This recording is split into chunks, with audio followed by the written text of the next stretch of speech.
بسم الله الرحمن الرحيم.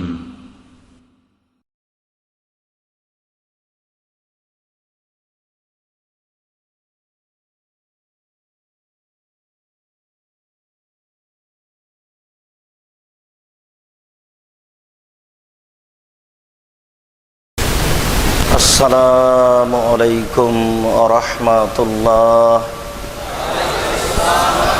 إن الحمد لله نحمده ونستعينه من يهده الله فلا مضل له ومن يضلل فلا هادي له وأشهد أن لا إله إلا الله وحده لا شريك له وأشهد أن محمدا عبده ورسوله. أما بعد فأعوذ بالله من الشيطان الرجيم ونحشرهم يوم القيامة على وجوههم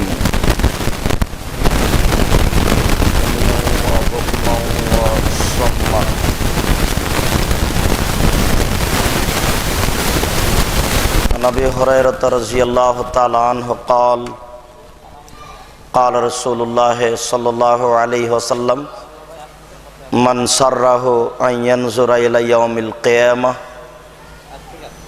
رأي عين فليقرأ إذا الشمس كبرت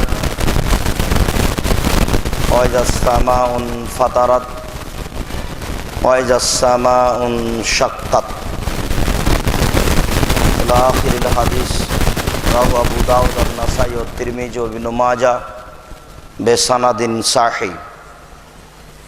عن عائشة رضي الله تعالى عنها قالت قال رسول الله صلى الله عليه وسلم يحشر الناس يوم القيامة حفاة عراة غرلا.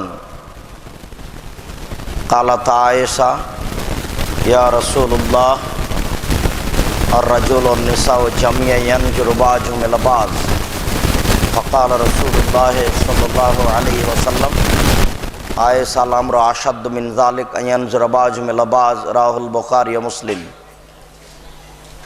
عن أبي هريرة رضي الله تعالى عنه قال قال رسول الله صلى الله عليه وسلم يحشر الناس يوم القيامة على أرض بيضاء. عن أبي هريرة رضي الله تعالى عنه قال قال رسول الله صلى الله عليه وسلم إني فرضكم اليوم القيامة على الحوض من مر علي شرب ومن شرب لم يظمأ أبدا ثم يحال بيني وبينهم أي لا يردن علي قوم ويحال بيني وبينهم أعرفهم ويعرفونني فأقول إنه مني فيقال إنك لا تدري ما حدث بعدك فأقول সোহকান সোহকান lemon গায়রাবাদি। Rahul Bukhari মুসলিম। সম্মানিত উপস্থিতি, প্রশংসা আল্লাহর জন্য, শান্তি অবতীর্ণ হোক আল্লাহর রাসূলের উপর সাল্লাল্লাহু আলাইহি ওয়াসাল্লাম। আজ এই দিনী বৈঠকে বক্তব্যের বিষয় কিয়ামতের ভয়াবহ অবস্থা।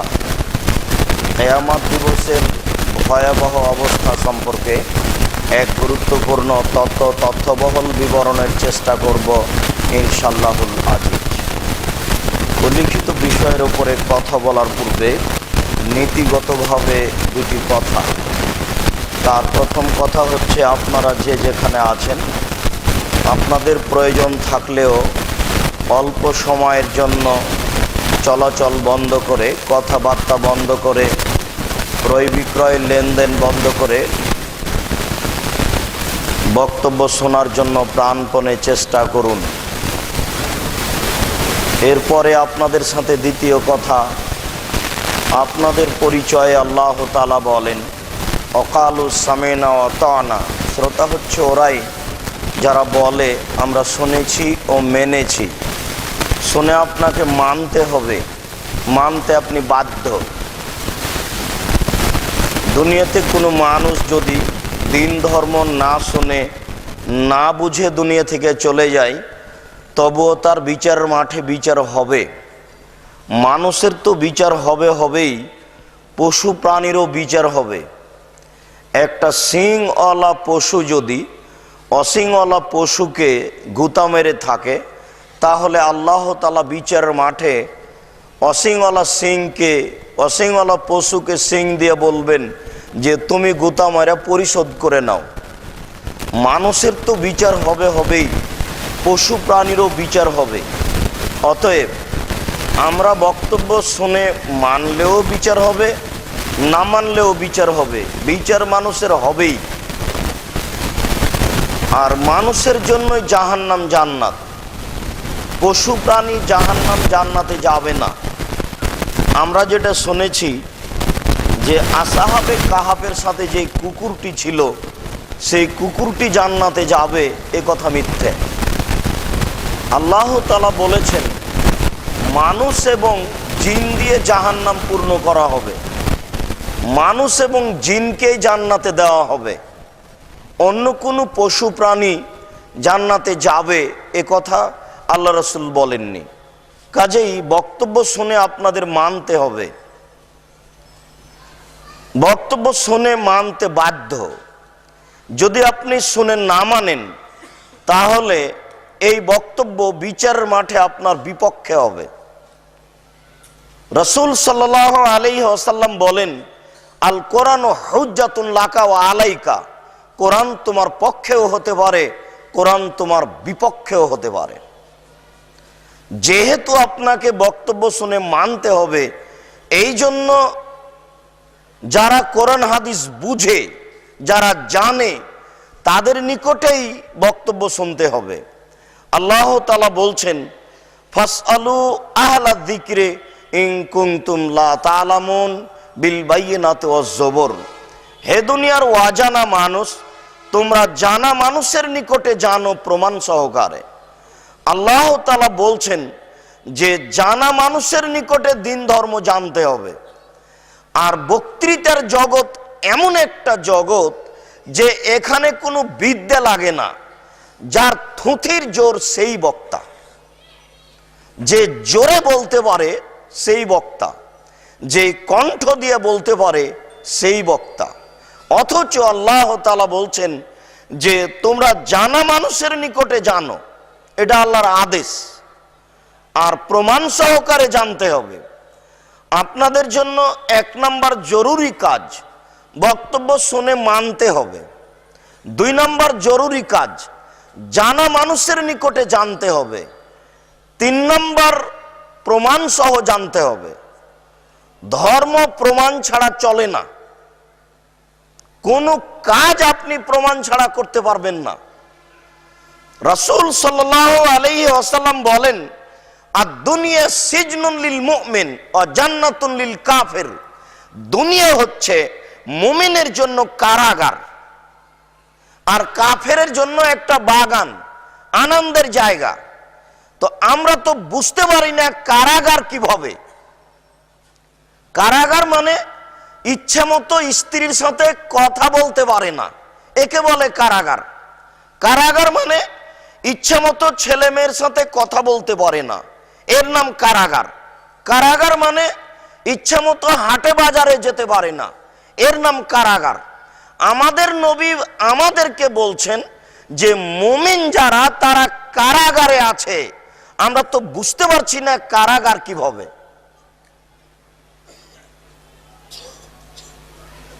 কারাগার এইভাবে, আপনি কোনো কাজ ইচ্ছা মতো করতে পারবেন না। এই যে 1 গ্লাস পানি আপনি ইচ্ছা মতো পান করতে পারবেন না। কিভাবে করতে হবে? 1 নম্বর ডান হাতে ধরতে হবে, 2 নম্বর বিসমিল্লাহ বলতে হবে, 3 নম্বর এক শ্বাসে পান করতে পাবেন না, বা শ্বাস এই পানির ভিতরে ছাড়তে পাবেন না। আল্লাহ রাসূল না করে দিয়েছেন যে শ্বাস পানির পাশে ছাড়া যাবে না। তাহলে 1 গ্লাস পানি আপনি ইচ্ছা মতো খেতে পারেন না। এটা আপনার বাড়ি, 50 লক্ষ টাকা খরচ করে করেছেন, আপনি ইচ্ছা মতো বাড়িতে ঢুকতে পাবেন না। ইচ্ছা হলে ঢুকবেন, এটা হবে না। কেন? আপনি কারাগারে আছেন। কিভাবে ঢুকতে হবে? দরজায় বলতে হবে আসসালামু আলাইকুম। নইলে কলিং বেলে আঙ্গুল দেওয়ার সময় বলতে হবে আসসালামু আলাইকুম। ভিতরের মানুষ শুনতে পাক আর না পাক, কেন শুনতে পাওয়া বিষয়টি আল্লাহ রসুল বলেননি। আল্লাহ রসুল বলছেন যে আপনি যদি সালাম দিয়ে বাড়িতে প্রবেশ করেন তাহলে শয়তান ইবলিস বলবে যে দুনিয়ার শয়তান শোনো, তোমাদের এই বাড়িতে থাকার জায়গা নেই। আর যদি ঢুকে বিসমিল্লাহ বলে খান তাহলে শয়তান বলে এই বাড়িতে তোমাদের থাকার ব্যবস্থা নেই, এই বাড়িতে তোমাদের খাওয়ারও ব্যবস্থা নেই। আর যদি আপনি সালাম দিয়ে প্রবেশ না করেন তাহলে ইবলিস বলে যে মাবিতালাকুম, এটা হচ্ছে তোমাদের থাকার জায়গা। আর যখন আপনি বিসমিল্লাহ বলেন না তখন ইবলিস বলে এই বাড়িতে থাকো আর খাও। তাহলে আপনি বাড়ি, নিজের বাড়ি কিন্তু ইচ্ছে মতো প্রবেশ করতে পাবেন না। কেন? আপনি কারাগারে আছেন। বিছানা আপনার স্ত্রী সুন্দর করে সাজিয়ে দিয়েছে, আপনি ইচ্ছে মতো শুইতে পাবেন না। কিভাবে শুইতে হবে? ডান কাতে শুইতে হবে এবং মুখে বলতে হবে আল্লাহুম্মা বিসমে কামত ওয়াহিয়া। আপনার ইচ্ছে চলে না। পৃথিবীর কোনো মানুষই ইচ্ছা মতো পৃথিবীতে বসবাস করতে পারে না। আল্লাহ রাসূল তার ইচ্ছাকে বাতিল করেছে। কারো ইচ্ছা চলবে না, সবাকেই একমাত্র একজন মানুষের ইচ্ছায় চলতে হবে, যার নাম মুহাম্মদ সাল্লাল্লাহু আলাইহি সাল্লাম। কোনো মানুষের ইচ্ছা চলে না। আপনার স্ত্রী আপনার বাচ্চাকে ইচ্ছা মতো দুধ পান করাতে পারে না। বাচ্চাকে যখন দুধ পান করাবে তখন বিসমিল্লাহ বলতে হবে। আপনার স্ত্রী যদি বিসমিল্লাহ না বলে তাহলে এই দুধ শয়তান খাবে, নিশ্চিত খাবে, অবধারিত খাবে। নবী বলেছেন খাবে, অতএব খাবে, খাবেই। আপনার স্ত্রী এই বাড়ির দরজা জানালা ইচ্ছা মতো বন্ধ করতে পারে না। কিভাবে বন্ধ করবে? আল্লাহ রাসূল বলছেন গাল্লেকে লাভ আওয়াজ করুল্লাহ, দরজা বন্ধ করো, জানালা বন্ধ করো, বিসমিল্লাহ বলো। যদি দরজা না থাকে কি বন্ধ করবেন? সাতক্ষীরা খুলনার পল্লী এলাকাতে এদিকে একটা ঘর এদিকে একটা ঘর, মধ্যে গরুর গাড়ির রাস্তা, সেখানে দরজা কোথায়? দরজা যদি না থাকে, রাসূল সাল্লাল্লাহু আলাইহি ওয়াসাল্লাম বলছেন একটা ছোট এরকম খড়ি হাতে নিয়ে আপনার ভিতরে যাওয়ার যে রাস্তাটা আছে ওখানে বিসমিল্লাহ বলে রেখে দেন, সকাল পর্যন্ত এই জায়গা দিয়ে শয়তান ঢুকতে পারবে না, আল্লাহর নবী বলেছেন। এটাই হয়ে গেল বিসমিল্লাহ বলে দরজা বন্ধ করা। আল্লাহ রাসূল সহজ পথ দিয়েছে। তাহলে আপনার বাড়িতে আপনি ইচ্ছে মতো প্রবেশ করতে পারেন না, আপনার স্ত্রী ইচ্ছে মতো জানালা দরজা বন্ধ করতে পারে না, আপনার স্ত্রী ইচ্ছে মতো ভাতের পাতিল থেকে ভাত বের করতে পারে না। কিভাবে করতে হবে? আল্লাহ রাসূল বলছেন যে কুলু মিন জাওয়ানিবিহা ওয়ালা তাকুলু মিন ওয়াসতিহা ফাইনাল বারাকাতা তানজুলু ফি ওয়াসতিহা। তোমরা পাশ থেকে খাও, মধ্য থেকে খেও না, কেননা মধ্যে বরকত নাজিল হয়। আপনার স্ত্রী যদি পাতিলের মাঝামাঝিতে চামচ ডুবাই তাহলে পাতিলের বরকত কমবেই। আপনার স্ত্রী যদি গামলার মাঝামাঝিতে চামচ ডুবিয়ে ভাত উঠায় তাহলে গামলার বরকত কমবেই, নিশ্চিত কমবে, অবধারিত কমবে। আল্লাহর রাসূল বলেছেন কমবে, অতএব কমবে। আমরা বুঝতে পারি না যে আমরা কারাগারে আছি। আল্লাহর নবী বলছেন যে মুমিন কারাগারে আছে। আপনার পায়ের জুতাটা ৫,০০০ টাকা দিয়ে জুতা কিনলে আপনি ইচ্ছা মতো পরতে পাবেন না, ৫ টাকা দিয়ে কিনলে ইচ্ছা মতো পরতে পাবেন না। কিভাবে পরতে হবে? রাসূলের ইচ্ছায়। সেটা আবার কি? ডান পায়ের জুতা আগে পরতে হবে। ইচ্ছা মতো জুতা খুলতে পাবেন না। কিভাবে খুলতে হবে? বাম পায়ের আগে জুতা খুলতে হবে। মসজিদে যখন ঢুকবেন তখন ডান পা আগে মসজিদে ঢোকাতে হবে। তাহলে বাম পায়ের জুতা আগে খুলতে হচ্ছে আর মসজিদে আগে ডান পা দিতে হচ্ছে। এটা উল্টা হয়ে গেল যে, কেমন হয়ে গেল? জি, এটাই ঠিক। বাম পায়ের জুতা খুলে পা জুতার উপরে রাখেন বা যেখানে রাখেন, এবার ডান পায়ের জুতা পরে খুলে মসজিদে আগে দিতে হবে, তারপরে বাম পা। ইচ্ছে মতো আপনি মসজিদে প্রবেশ করতে পারেন না, আপনার পায়ের জুতা আপনি ইচ্ছে মতো ব্যবহার করতে পারেন না। মানুষ কারাগারে আছে, মানে মানুষের প্রত্যেকটা কাজ দলিল ভিত্তিক, কোনো কাজ তার দলিল ছাড়া চলবে না। কাজেই এসব চিশতিয়ার তরিকার নকশবন্দি এগুলো ওয়াহিদুক মিথ্যা কথা, কিছুই না। মারিফতি বলে কোনো জিনিস নেই। 90 পারা কোরআন, 30 পারা নগদ আর 60 পারা বাতিনি, এগুলো একটা নোংরা ডাহা মিথ্যা কথা। দলিল ছাড়া ধর্মই চলে না, তো মারিফতি আবার কি জিনিস হলো? একেবারে খোলা খলি দলিল। আর এই শতাব্দীতে কেন, কিয়ামত পর্যন্ত এমন কোন সমস্যা আসবে না যার প্রমাণ কোরআন এবং সহিহ হাদিসে নেই। আমরা কিয়ামত পর্যন্ত কোরআন এবং সহিহ হাদিস দ্বারা যে কোনো সমস্যার সমাধান দিতে প্রস্তুত ইনশাআল্লাহ। এই কথাটা বলেছিলাম কুষ্টে এক সম্মেলনে। মধ্য থেকে এক লোক দাঁড়িয়ে বলছে, জনাব, একসাথে 2টি মেয়ে জন্ম নিয়েছে, তারা পাশাপাশি লেগে আছে, ওই যে লাদান আর লালেহা, ওদের মতো। 2জনই যুবতী, বিবাহ দিতে হবে। একসাথে পেশাব পায়খানা করতে যায়, কিভাবে বিবাহ দিবেন? এটা জিজ্ঞাসা। বললাম যে কিয়ামত পর্যন্ত কোরআন এবং সহিহ হাদিস দ্বারা ফতোয়া দেওয়া সম্ভব, সহজ, কোনো সমস্যা নেই। অতএব সমস্যা খাড়ো করলাম আপনার সামনে, ফতোয়া দেন।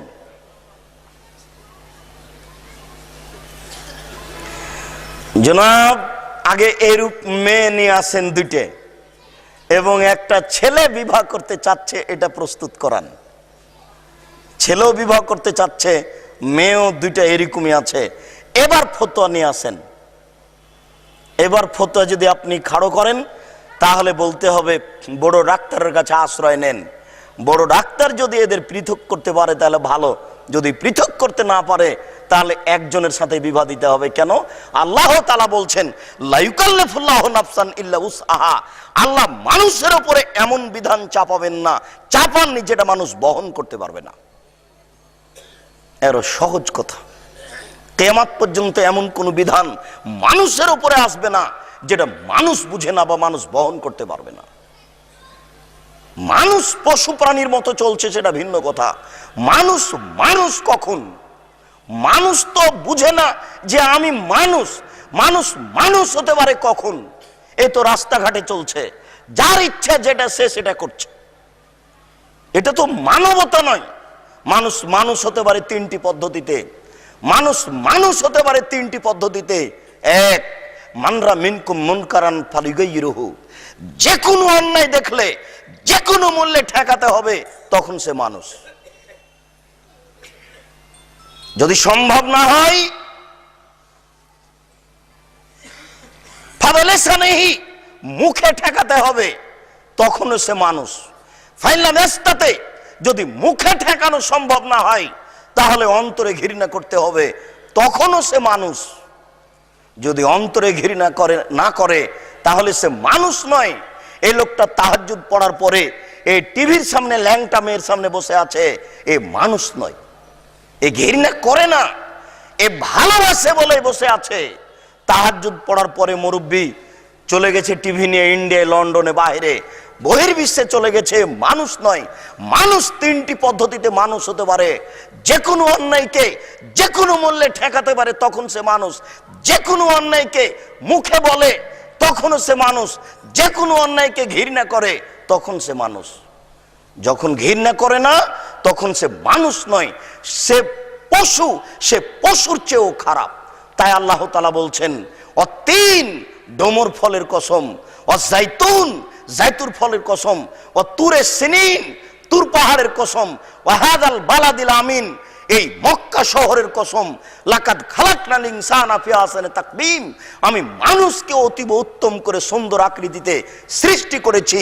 যখন মানুষ আমাকে মানেনি, সুম্মা রাদাদনাহু আসফালা সাফিলিন, তখন আমি তাকে সর্বনিম্নে উল্টা ফিরিয়েছি।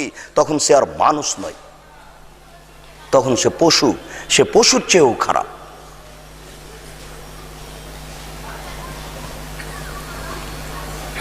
বলছিলাম বক্তব্য শুনে মানতে হবে, জরুরি। 2, প্রমাণ সহকারে জানা মানুষের নিকটে বক্তব্য শুনতে হবে। 3, প্রমাণ সহকারে বক্তব্য শুনতে হবে। যিনি বক্তা তাকে দেখতে হবে তার বক্তব্য শোনা যাবে কিনা। মুসলিম গ্রন্থের ভূমিকাতে হাদিস রয়েছে, ইন্না হাদাল ইলমা দীনুন উনজুর মান তাখুজুনা দীনাকুম। এই বক্তব্য বক্তব্য হচ্ছে দিন, কোরআন হাদিস গ্রহণ করা হচ্ছে দিন। তোমরা যার নিকটে বক্তব্য শুনছো তাকে দেখো, কি দেখবেন? আমি ঝংকার দিয়ে বক্তব্য দিতে পারি এটা দেখবেন? আমি দেখতে খুব সুন্দর এটা দেখবেন? জি না, বক্তাকেই দেখতে হবে। তার যদি সুদ ঘুষের চাকরি থাকে তার বক্তব্য শোনা যাবে না। বক্তা যদি রাত 9টা 10টা পর্যন্ত দোকানে আড্ডা পিটে অহেতুক গল্প করে তার বক্তব্য শোনা যাবে না। বক্তার মেয়ে যদি নগ্ন পোশাকে স্কুল কলেজে যায় তার বক্তব্য শোনা যাবে না। বক্তার স্ত্রী যদি ছোট ব্লাউজ পরে নগ্ন পোশাকে রাস্তাঘাটে চলে তার বক্তব্য শোনা যাবে না। ও তো নিজেই জাহান্নামী, তার বক্তব্য শুনবো কি? রাসূল সাল্লাল্লাহু আলাইহি ওয়াসাল্লাম বলছেন 3 শ্রেণীর মানুষের প্রতি জান্নাত হারাম। রাসূল সাল্লাল্লাহু আলাইহি সাল্লাম বলছেন লা তাদখুলুল জান্নাতা আবাদা, 3 শ্রেণীর মানুষ কখনো জান্নাতে যাবে না। তার এক শ্রেণীর মানুষ হচ্ছে দায়ুস। দায়ুস কে? আল্লাযী ইকরু ফি আলিয়াল খাবাসা, যে তার বাড়িতে বেহায়ের সুযোগ দিয়েছে সে হলো দায়ুস। যে তার বাড়িতে বেহায়ের সুযোগ দিয়েছে সে হলো দায়ুস। যদি বক্তা সাহেবের পরিবার এমন হয় তাহলে সে নিজেই জান্নাতে যেতে পারছে না, তার বক্তব্য শুনবো কি? রাসূল সাল্লাল্লাহু আলাইহি সাল্লাম বলেন ওর রাজরাতু মিনান নিসায়ে, পুরুষের বেশধারী নারী যারা তারা জাহান্নামে যাবে। যারা পুরুষের জুতা স্যান্ডেল পরে, যারা পুরুষের শার্ট প্যান্ট পরে, যারা পুরুষের গেঞ্জি গায়ে দিয়ে চলে তারা জাহান্নামে যাবেই। রাসূল সাল্লাল্লাহু আলাইহি সাল্লাম বলছেন তাদের উপরে জান্নাত হারাম, তারা কখনো জান্নাতে যাবে না। যারা পুরুষের পোশাক পরে চলে তারা জাহান্নামে যাবেই। রাসূল সাল্লাল্লাহু আলাইহি সাল্লাম শুধু এই নয়, অন্য এক বিবরণে তিনি বলছেন যেসব নারী স্বাভাবিকভাবে রাস্তাঘাটে চলছে নগ্ন পোশাকে, সাধারণ পোশাকে, অনইসলামিক পোশাকে, এরাও জাহান্নামে যাবে। তিনি বলেন নেসাউন, মহিলা, কাসিয়াতুন, কাপড় পরে থাকে, আর এতুন, উলঙ্গ। কাপড় পরে যারা উলঙ্গ হয়, যারা ছোট ব্লাউজ পরে থাকে, পেট পিট দেখা যায়, যারা ফতোয়া গায়ে দিয়ে স্কুল কলেজে যায়, এরাই হচ্ছে উলঙ্গ পোশাকের নারী। রাসূল সাল্লাল্লাহু আলাইহি সাল্লাম বলছেন মুমিলাতুন, এরা পুরুষকে নিজের দিকে আকৃষ্ট করে। যখন রাস্তায় তারা চলে দুই দিকের মানুষ তাকে দেখতে থাকে। মায়েলাতুন, এরা নিজেরাও পুরুষের দিকে আকৃষ্ট হয়। এরা যখন বাড়িতে থাকে তখন স্বাভাবিক গতিতে থাকে, বাড়ির কাজবাজ করে, মায়ের সহযোগিতা করে। যখন বাড়ি থেকে বের হয়, হাটে বাজারে যায়, স্কুল কলেজের দিকে যায়, তখন কেন জানি কেমন কেমন করে, আন্টি শান্টি করে, একবার হাত হিলাই, একবার চুল নাড়ে, একবার মাথা হিলাই, বিভিন্ন পদ্ধতিতে চলাচল করে। এটাই আল্লাহ রাসূল বলছেন যে তারা নিজেরাও পুরুষের দিকে আকৃষ্ট হয়। রাসূল সাল্লাল্লাহু আলাইহি সাল্লাম বলেন লা ইয়াদখুলুল জান্নাহ, এরা জান্নাতে যাবে না। জান্নাতে তো যাবে না, যাবেই না। জান্নাতে তো যাবে না, যাবেই না। ওয়ালা ইয়াজিদনা রিহাহা, এরা জান্নাতের গন্ধ পাবে না। ফাইনা রিহাহা তুজাদু মিন মাসরাতে কাদা ওয়া কাদা, যে জান্নাতের গন্ধ 1 বছরের দূরত্ব পথ থেকে পাওয়া যায়। এটা জান্নাত। এখান থেকে একটা দ্রুতগামী ঘোড়া দৌড়াতে আরম্ভ করেছে, 1 বছর দৌড়িয়ে যত পথ যাবে সেই পথের মাথায় যদি একজন লোক দাঁড়ায় তাহলে জান্নাতের গন্ধ পাবে। এইসব নারী জান্নাতে তো যাবে না, যাবে না, জান্নাতের গন্ধও পাবে না। এরা সব জাহান্নামে যাবে। বলছিলাম জাহান্নাম বলতে নারী আর নারী, জাহান্নাম বলতে নারী আর নারী, জাহান্নাম বলতে শুধু নারী আর নারী, কিছু পুরুষ। এই যে রাস্তাঘাটে ঘুরছে এখন, এরা কি অমুসলিম মেয়ে? এদের পিতা মুসলমান নয়, এদের পিতা তাহাজ্জুদ পড়ে। নেতা নেত্রী যেমন তাহাজ্জুদ পড়েন আর হজ করেন আর উমরা করেন, এদের পিতাও তেমন তাহাজ্জুদ পড়ে, হজ করে, মায়েরাও তাহাজ্জুদ পড়ে। আর মেয়ে এখানে ঘুরে বেড়াচ্ছে, জোর করে জান্নাত কিনতে চাই, তাহাজ্জুদ পড়ে জান্নাত কিনতে চায়। অবাস্তব ধারণা, হতে পারে না। धर्म राजशाही चांपाई नवाबगंज हवाई लड्डू नय, दोनों हाथ में लड्डू है, जो चाहे उसको खा ले, जो चाहे उसको छोड़ दे। धर्म का और व्यक्तिगत इच्छाई चले ना। एदेशेर नेता नेत्री जेमन कबरे फुल तुले दिए चतुर्दिके दाड़िये हाथ तुले दोया करछे। अरे नारी पुरुष पाछापाछी तो आछे आछेई, हिंदू मानुषो हाथ तुले आछे। धर्म एकटा हाथेर मयले, धर्म किछुई ना। एरा धर्मेर 5 पैसा दाम देय ना।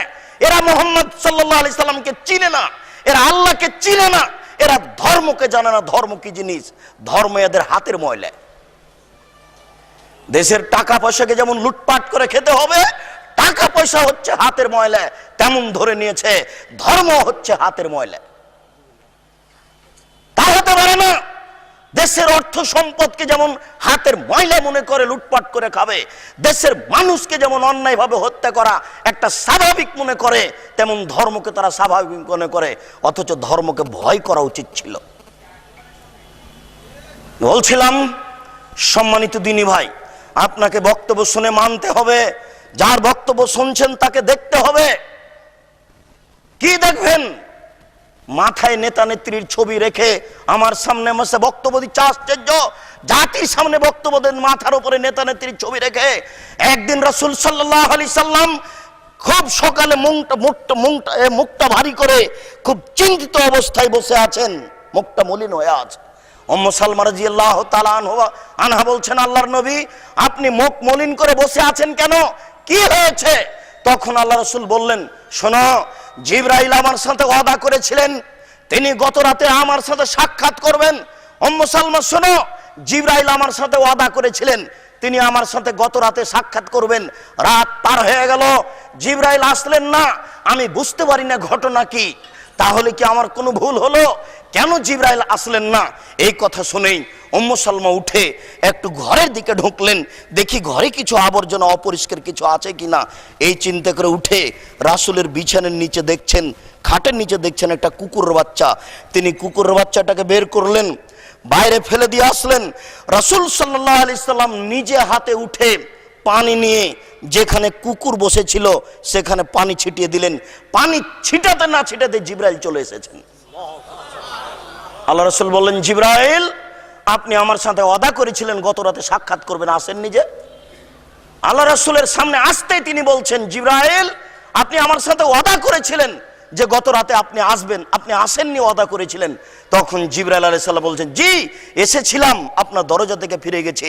ইন্নাল মালায়েকাতা লা তাদখুলু বাইতান ফিহি কালবুন ওয়া তাসাবির। ফেরেশতা ওই ঘরে প্রবেশ করেন না যে ঘরে কুকুর থাকে, মূর্তি থাকে। যে ঘরে কুকুর থাকে, মূর্তি থাকে, যে ঘরে কুকুর থাকে, মূর্তি থাকে, ওই ঘরে ফেরেশতা প্রবেশ করেন না। আমি এসেছিলাম, ঘুরে গেছি। তুমি কাপুরুষ ছেলে, তুমি কুসন্তান ছেলে, তুমি কাপুরুষ, তুমি কুসন্তান ছেলে। তোমার বাপ মারা গেছে, তুমি বাড়িতে এসে তোমার বাপের ছবিকে সুন্দর করে সাজিয়ে বেঁধে ঘরে ঝুলিয়ে রেখেছো। তুমি কুসন্তান, তুমি জাতির জন্য কলঙ্ক, তুমি কিয়ামতের মাঠেও কলঙ্ক। তোমার উচিত ছিল সুসন্তান হওয়া। সুসন্তান হওয়া যায় কিভাবে?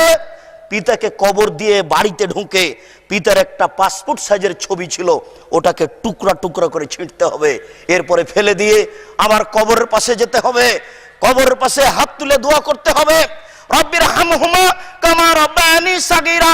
হে আমার প্রতিপালক, আমার পিতাকে দেখো বাল্য অবস্থায় আমাদের যেভাবে দেখেছিল।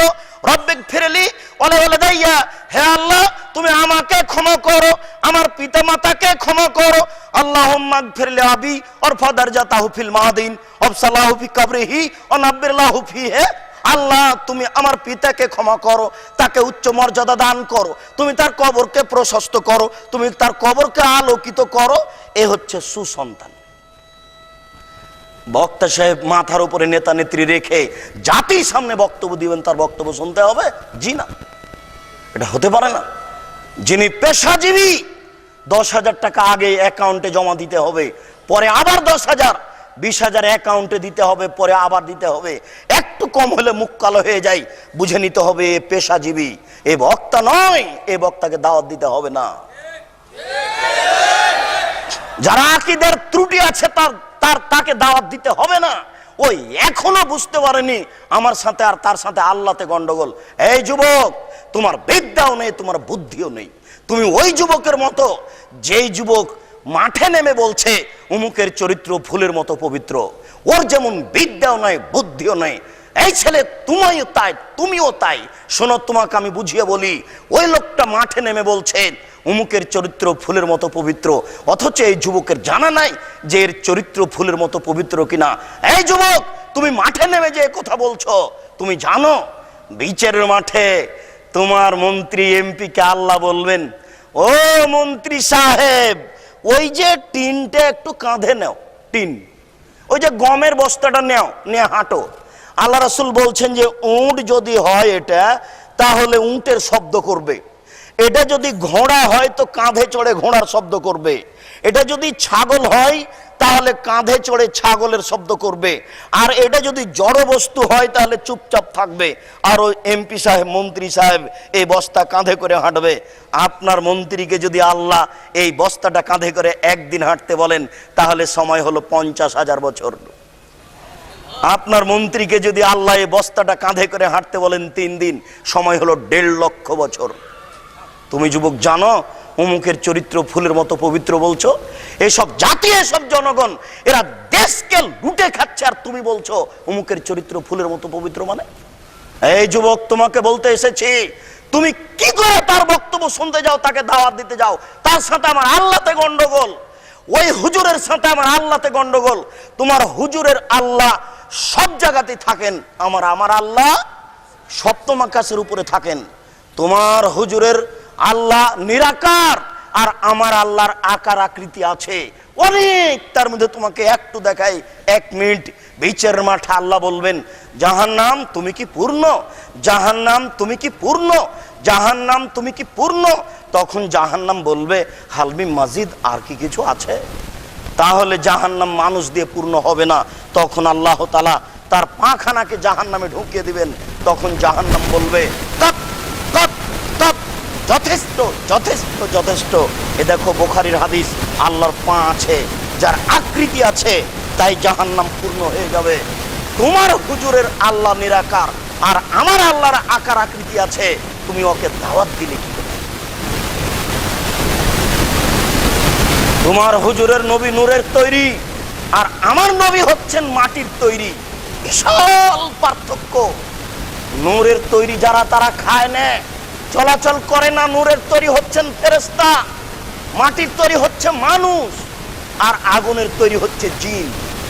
আগুন দ্বারা তৈরি হয়েছে জিন, মানুষ দ্বারা তৈরি হয়েছে মাটি, মানুষ মাটি দ্বারা তৈরি হয়েছে মানুষ, আর নূর দ্বারা তৈরি হয়েছে ফেরেশতা। আমার নবী কি করে নূরের তৈরি হলেন? আর একটু আপনাকে 1 মিনিট দেখাই। যেদিন জিবরাইল আলাইহিস সালাম আমাদের নবীকে নিয়ে মেরাজে গেলেন, প্রথম আকাশে উঠেই আমাদের নবী বলছেন, হুয়া আদম হুয়া আবুকা ফাসাল্লিম আলাইহি, মুহাম্মদ ইনি হচ্ছেন আদম, ইনি আপনার পিতা, আপনি তাকে সালাম দেন।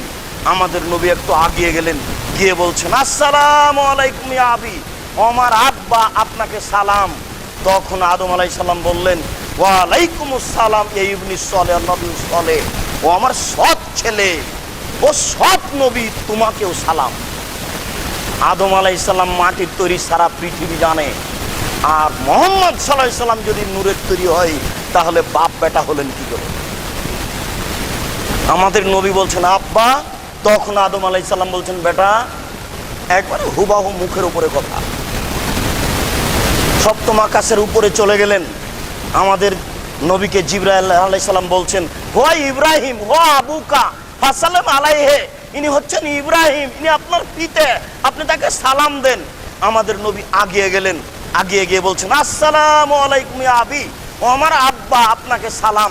তখন ইব্রাহিম আলাইহিস সালাম বলছেন, ওয়া আলাইকুস সালাম ইয়া ইবনি সালেহ, নবী সালেহ, ও আমার সৎ ছেলে, ও সৎ নবী, তোমাকেও সালাম। ও আমার সৎ নবী, তোমাকেও সালাম। ইব্রাহিম আলাইহিস সালাম বলছেন, ও আমার ছেলে। আমাদের নবী বলছেন, ও আমার পিতা। জাতির পিতা যদি মানুষ হয়, তাহলে ইব্রাহিম আলাইহিস সালাম হবেন। মানুষ অন্য একটা কি করে জাতির পিতা হতে পারে? তোমাকে তওবা করে ফিরে আসতে হবে এই পথ থেকে। তুমি কেন মাঠে নেমেছো? বলছিলাম বক্তার বক্তব্য শুনতে হবে। এই কয়েকটা জিনিস দেখার পরে 5, কণ্ঠস্বরে বক্তব্য চলবে না, কণ্ঠস্বরে বক্তব্য চলবে না। একেবারে পৃথক পৃথক শব্দ করে, বাক্য পৃথক পৃথক করে বক্তব্য দিতে হবে। জাবের রাদিয়াল্লাহু তাআলা আনহু বলছেন, এজা খাতাবা, যখন আল্লাহ রাসূল বক্তব্য দিতেন, আহমারা তাইনাহু, তার 2 চোখ লাল হয়ে যেত, পাস্তাদা গাজাবাহু, তার রাগ বেশি হয়ে যেত, ওয়ালা সাউতুহু, তার কণ্ঠ উঁচু হয়ে যেত, কান্নাহু মুনজিরু জায়স, যেন তিনি সৈন্য দলকে ধমক দেখাচ্ছেন। এই করতে হবে, সেই করতে হবে, যেখান দিয়ে যাবে ছিদ্র করে কেটে চলে যাবে। 20 বছর পরেও যেন বক্তব্য মনে থাকে, এর নাম বক্তব্য। কণ্ঠস্বরে মাওলানা সাহেব বক্তব্য দিলেন। আমাদের রাজশাহী চাঁপাই নবাবগঞ্জে বলে যে খুব বক্তৃতা দিয়েছেন, বাপের বেটা আছে বলতে পারে। আরেকজন বলছেন, কি বলল? সেই তো জি কি যে বললো, তাহলে তো এটা বক্তব্য হয়। বক্তব্য এমন হবে মানুষের যেন স্মরণে থাকে, মানুষ যেন সেটাকে উপেক্ষা করে অথবা মেনে নেয়। ও বুঝতে পারবে তাহলে সে উপেক্ষা করবে, বুঝতে পারবে তাহলে সে মেনে নেবে। বলছিলাম আমাদের ব্যাপারে আজকে বেশি কথা নেই, একটু কথা যে রাসূল সাল্লাল্লাহু আলাইহি সাল্লাম বলছেন কাফাবিল মারে কাযিবান আইয়ুহাদ্দিসা বিকুল্লি মা সামিয়া। একজন বক্তার মিথ্যুক হওয়ার জন্য এতটুকু যথেষ্ট, শরীয়তের কোনো কথা তদন্ত না করে বলবে। একজন বক্তার মিথ্যুক হওয়ার জন্য এতটুকুই যথেষ্ট যে শরীয়তের কোনো কথা তদন্ত না করে বলবে। এটা একটা বই, একটা কথা লেখা আছে, আপনি পড়ে বলতে পাবেন না। আগে এটা দেখতে হবে যে এটা রাসূলের কিনা, তদন্ত চালাতে হবে এটা রাসূলের কিনা, তারপরে আপনি বলতে পাবেন এ কথা আল্লাহ রাসূল বলছেন, এটা রাসূলের আদেশ। অতএব যা আমরা শ্রোতা, আমাদের ব্যাপারে এটুকু জোরালো বাণী যে আমাদেরকে সচেতন হতে হবে। সব বক্তার বক্তব্য শোনা যাবে না, সব বক্তাকে দাওয়াতও দেওয়া যাবে না। এই ব্যাপারে আপনাদের সতর্কবাণী পেশ করে আমাদের শুধুমাত্র এতটুকু বাক্য বলে বলছি, কবর যত কঠিন, কিয়ামত তার চেয়ে অনেক বেশি কঠিন। কিয়ামত যত কঠিন, জাহান্নাম তার চেয়ে অনেক অনেক অনেক বেশি কঠিন। কি দিয়ে বুঝায় আপনাকে কিয়ামত কত কঠিন? তবে আপনাকে বাস্তব কিছু নিদর্শন দেওয়ার চেষ্টা করব প্রাণপণে।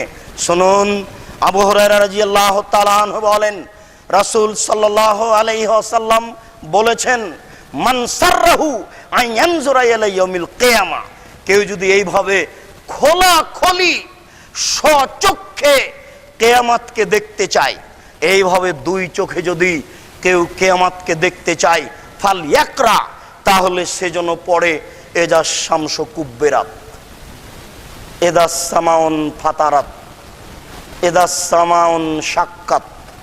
এই তিনটি সূরা আল্লাহ রাসূল পড়তে বললেন।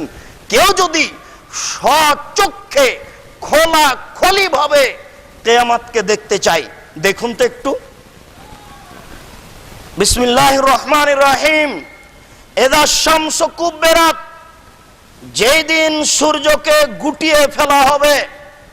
ওয়াইদান নুজুমুন কাদারাত, যেদিন তারকা সমূহকে আলোহীন করে দেওয়া হবে।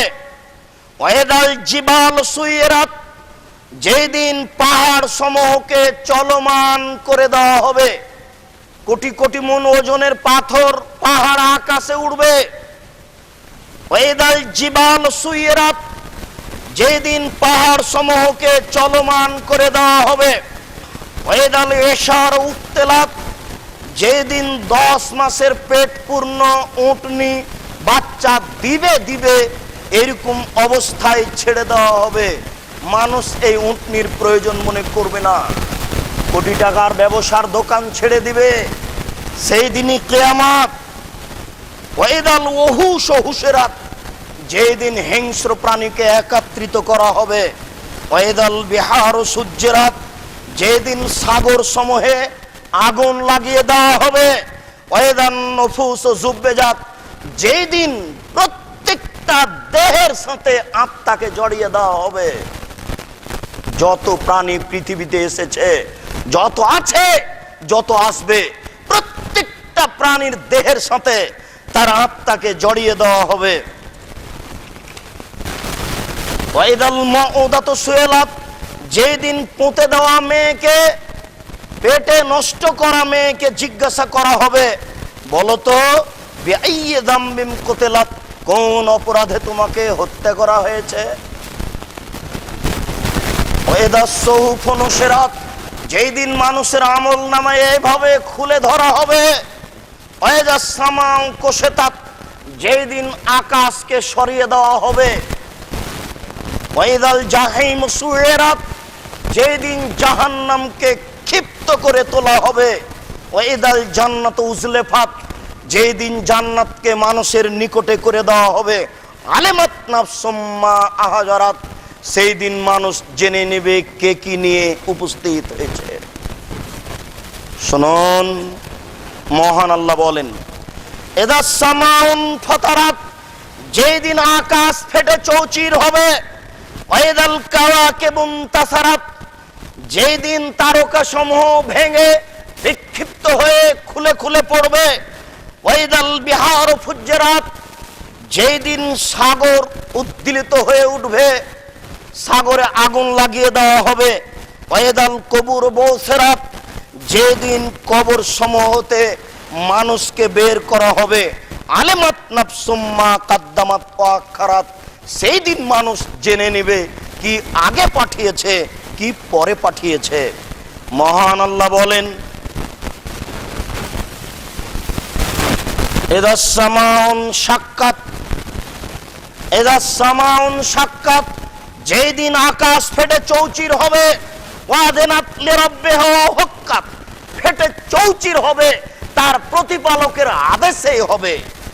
আর এটাই তার জন্য যথাযথ যে আকাশ এটা মেনে নেবে। ওয়াইদাল আরজু মুদ্দাত, যেই দিন পৃথিবীকে সম্প্রসারিত করা হবে। এই বাক্য আপনাকে কি দিয়ে বুঝাই? বিচারের মাঠে থাকবেন আল্লাহ, বিচারের মাঠে থাকবে জাহান্নাম, বিচারের মাঠে থাকবে জান্নাত, বিচারের মাঠে থাকবে মানুষ, বিচারের মাঠে থাকবে জিন, বিচারের মাঠে থাকবে একেবারে পৃথিবীর জন্ম থেকে নিয়ে কিয়ামত পর্যন্ত সমস্ত প্রাণী। বিচারের মাঠে থাকবেন ফেরেশতা সারিবদ্ধ হয়ে। কি দিয়ে আপনাকে আমি বুঝাবো বিচারের মাঠ কত বড়? আল্লাহ তাআলা বলছেন, ওয়াইদাল আরজু মুদ্দাত, যেদিন পৃথিবীকে সম্প্রসারিত করা হবে। ওয়ালকাত মা ফিহা ওয়া তাকাল্লাত, এই মাটির ভিতরে যেসব ভারী ভারী বস্তু আছে, সেই দিন এই মাটি একেবারে জোরে সেগুলোকে বাইরে নিক্ষেপ করবে। ওয়াজানাত লিরাব্বিহা হুক্কাত, এই পৃথিবী ভিতরের সব কিছুকে বাইরে নিক্ষেপ করবে তার প্রতিপালকের আদেশে। আর এটাই তার জন্য যথার্থ যে সে আল্লাহর আদেশ মেনে নেবে। দেখেন, আল্লাহর নবী বলছেন, কেউ যদি খোলাখলি ভাবে এইভাবে স্বচক্ষে তাকিয়ে দেখতে চাই, তাহলে এই সূরা 3টি যেন পড়ে। আল্লাহর নবী বলছেন, এই সূরা 3টি পড়তে পড়তে আমার মাথার চুল পেকে গেল। কোরআন মাজিদে এই সূরা 3টি আছে, কেউ পড়ে না, পড়া প্রয়োজনও মনে করে না। ছেলেকে ইংরেজি শেখাতে হবে, বানাতে হবে মাইকেল মধুসূদন দত্ত। কে ভাবে কোরআন মাজিদ পড়তে হবে? কে ভাবে যে কোরআনে কি আছে সেটা বুঝতে হবে? কেউ এর প্রয়োজন মনে করে না, 5 পয়সা দামও দেয় না। সম্মানিত দিনী ভাই, আপনাকে আমি এসব বিষয় কি দিয়ে বুঝাই? মহান আল্লাহ বলছেন, পৃথিবী ভেঙে যাওয়ার বিষয়টি, ইযা যুলজিলাতিল আরযু জিলজালাহা, যেই দিন পৃথিবীকে কাঁপিয়ে তোলা হবে। ওয়া আখরাজাতিল আরযু আসকালাহা, পৃথিবী তার ভিতরের ভারী ভারী বস্তুগুলি বের করে দিবে। অকালাল ইনসানু মালাহা, সেদিন মানুষ বলবে পৃথিবীর কি হয়েছে, আজকে কেন তার ভিতরের ভারী বস্তু বের করে দিচ্ছে। ইয়াউমাইজিন তুহাদ্দিসু আখবারাহা, সেই দিন পৃথিবীর উপরে যা কিছু ঘটেছে সব টপ টপ টপ টপ করে বলে দিবে। যুবক, তুমি যেখানে দাঁড়িয়ে মোবাইলে অন্যায় কথা বলছো, সেই জায়গা কথা বলবে। তোমার বোন, তোমার মা যেই ক্লিনিকে বাচ্চা নষ্ট করছে, সেই ক্লিনিক কথা বলবে। যেখানে যে পাপ হচ্ছে সেই জায়গা টপ টপ টপ টপ করে কথা বলবে। তাই আল্লাহ তাআলা বলছেন, ইয়াউমাইজিন তুহাদ্দিসু আখবারাহা বিআন্না রাব্বাকা আওহালাহা, এটাই আল্লাহ তাআলা তাকে আদেশ করেছেন। ইয়াউমাইজিন ইয়াসদুরুন নাসু আশতাতাল লিউরাও, সেই দিন মানুষ ছিন্ন ভিন্ন হয়ে বিক্ষিপ্ত হয়ে প্রকাশ পাবে, যেন তাদের কর্ম তাদেরকে দেখানো হয়। ফামান ইয়ামাল মিসকালা যারাতিন খায়রা ইয়ারা, কেউ যদি বিন্দু মাত্র ভালো কাজ করে থাকে তাহলে সে দেখতে পাবে। ওমান ইয়ামাল মিসকালা যারাতিন শাররা ইয়ারা, কেউ যদি বিন্দু মাত্র মন্দ কাজ করে থাকে সেও তা দেখতে পাবে। মহান আল্লাহ বলেন, আল কারিয়া, মহা দুর্ঘটনা। মাল কারিয়া, মহা দুর্ঘটনা কি? ওমাদরাকা মাল কারিয়া, হে মুহাম্মদ সাল্লাল্লাহু আলাইহি সাল্লাম, আপনি কি বলতে পারেন মহা দুর্ঘটনা কি? ইয়াউমা ইয়াকুনুন নাসু কাল ফারাসিল মাবসুস, যেদিন মানুষ হয়ে যাবে কীট পতঙ্গের নেই। এই যে গরমের দিন হলে দেখবেন ওই বাতির পাশে ওই কীট পতঙ্গ যেভাবে ছুটে যায়, বিচারের মাঠে মানুষ এরূপ হয়ে যাবে। আল্লাহ তাআলা বলছেন, যেদিন মানুষ হয়ে যাবে কীট পতঙ্গের নেই। অতাকুনুল জিবালু কাল এহনিল মানফুস, আরে বিশাল পাহাড়গুলি, কোটি কোটি ওজনের পাহাড়গুলি একেবারে ধ্বনিত তুলার নেই, ছিটকে উপরে উঠে যাবে। অন্য জায়গাতে আল্লাহ তাআলা বলছেন যে রৌদ্রের সময় জানালা খুলে দিলে ওই জ্বালানাতে রৌদ্রের ছাটা যখন ভিতরে ঢুকে তখন ক্ষুদ্র ক্ষুদ্র কণা দেখা যায় না? আল্লাহ তাআলা বলছেন এই কোটি কোটি মণ ওজনের পাহাড়গুলি সেই দিন ধূলিকণার ন্যায় হয়ে যাবে। আল্লাহ তাআলা বলছেন ফাম্মা মান সাকালাত মাওয়াজিনু, যে সেদিন যার নেকির পাল্লা ভারী হবে, ফাহুয়া ফি শাতির রাজিয়া, তার থাকার জায়গা হবে অতীব সুখ স্বাচ্ছন্দ্যময়। আম্মা মান খাফফাত মাওয়াজিনুহু, যার নেকির পাল্লা হালকা হবে, ফাউম্মুহু হাবিয়া, তার থাকার জায়গা হবে অতীব গভীর গহ্বর হাবিয়া। আমাদরাকা মা হে, হে মুহাম্মদ সাল্লাল্লাহু আলাইহি সাল্লাম, আপনি কি বলতে পারেন গভীর গহ্বর হাবিয়া কি? নারুন হামিয়া, তা হচ্ছে জ্বলন্ত উত্তপ্ত আগুন। সম্মানিত দিনী ভাই, আপনাকে আমি কিয়ামতের ভয়াবহ দৃশ্য দেখাতে গিয়ে কয়েকটা জিনিস আপনার সামনে পেশ করলাম। আপনি আরেকটু দেখেন, বিচারের মাঠে মানুষকে যখন বিচারের জন্য উপস্থিত করা হবে, আল্লাহ তাআলা বলছেন ফাইদা জাতিস সাক্কা, যেদিন কান ফাটানো শব্দ হবে বিশাল আকৃতিতে, একেবারে বিকট শব্দ, যে শব্দ মানুষ কোনোদিন শুনেনি, এরকম একটা শব্দের নাম হচ্ছে সাখা। ইয়াউমা ইয়াফিরুল বারু মিন আখি, সেই দিন মানুষ দৌড়িয়ে পালাবে তার ভাই থেকে, উম্মিহি তার মা থেকে, ও আবিহি তার পিতা থেকে, ও সাহেবাতিহি তার স্ত্রী থেকে, ও বানিহি তার ছেলে মেয়ে থেকে সে দৌড়িয়ে পালাবে। লিকুল্লি ইমরিম মিনহুম ইয়াউমাইদিন শানু ইউগনি, সেই দিন প্রত্যেকটা মানুষের একটা ব্যস্ততা থাকবে, সে নিজে নিজেই ব্যস্ত থাকবে। ওজুহু ইয়াউমাইদিন মুসফিরা, সেই দিন কতগুলো মুখ হবে উজ্জ্বল, জাহেকাতুম মুস্তাবশিরা, হাস্য উজ্জ্বল হয়ে খুশি মনে থাকবে। ওজুহু ইয়াউমাইদিন আলাইহা গাবারা, সেই দিন কতগুলি মুখ হবে ধুলোয় মলিন, চিন্তিত। তারহাকুহা কাতারা, সর্ব ধরনের সমস্যা তাকে ঘিরে ধরবে। উলাইকা হুমুল কাফারাতুল ফাজারা, এরাই হচ্ছে পাপী পাপাচার, এরাই হচ্ছে সীমা লঙ্ঘনকারী। শুনুন, মহান আল্লাহ বলেন নাশরুহুম ইয়াউমাল কিয়ামা আলা ওজুহিহিম, আমি মানুষকে বিচারের মাঠে উল্টা মুখে একত্রিত করব। পা থাকবে উপরের দিকে আর মুখ থাকবে নিচের দিকে।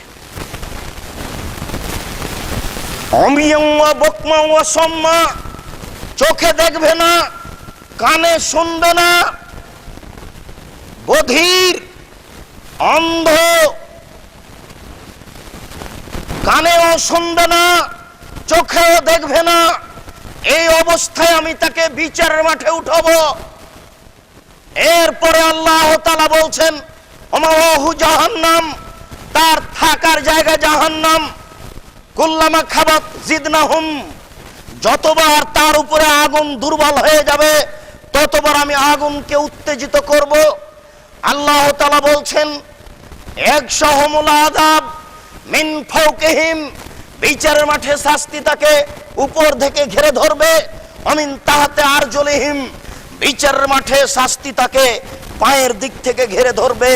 পায়ের দিকেও সমস্যা, উপরের দিকেও সমস্যা। এটা আপনাকে বাস্তব বুঝানো কঠিন, কি দিয়ে আপনাকে আমি বিচারের মাঠের বাস্তবতা বুঝাই? মহান আল্লাহ বলছেন আলিয়াউমা নাখতিমু আলা আফওয়াহিহিম, বিচারের মাঠে আমি সবার মুখকে সিলাই করে দিব। ও তাশহাদুল, মুখ আমি সিলাই করে দিব। তাদের হাত তাদের বিরুদ্ধে কথা বলবে, তাদের পা বলবে হাত তুমি ঠিক বলেছো। তাহলে বিচারের মাঠে মুখ থাকবে সিলাই করা, হাতে কথা বলবে, পায়ে বলবে হাত তুমি যা বলেছো তা ঠিক বলেছো। মহান আল্লাহ বলেন ওয়া তাশহাদু আলাইহিম আলসিনাতুহুম, বিচারের মাঠে তার জিহ্বা তার বিরুদ্ধে কথা বলবে। ওয়া আবসারুহুম, তার চক্ষু তার বিরুদ্ধে কথা বলবে। বিমা কানু ইয়ামালুন, যেসব কর্ম সে করত এই কর্ম তার সব স্পষ্ট করে বিচারের মাঠে বলে দিবে। মহান আল্লাহ বলেন শাহেদ আলাইহিম সামুহুম ওয়া আবসারুহুম ওয়া জুলুদুহুম, তাদের কান তাদের বিরুদ্ধে কথা বলবে, তাদের জিহ্বা তাদের বিরুদ্ধে কথা বলবে, তাদের চক্ষু তাদের বিরুদ্ধে কথা বলবে, তাদের চামড়া তাদের বিরুদ্ধে কথা বলবে। বিমা কানু ইয়ামালুন, তারা দুনিয়াতে যেসব কর্ম করত সব বিচারের মাঠে পেশ করে দিবে। বিচারের মাঠ কত কঠিন আপনাকে আমি কি দিয়ে বুঝাই?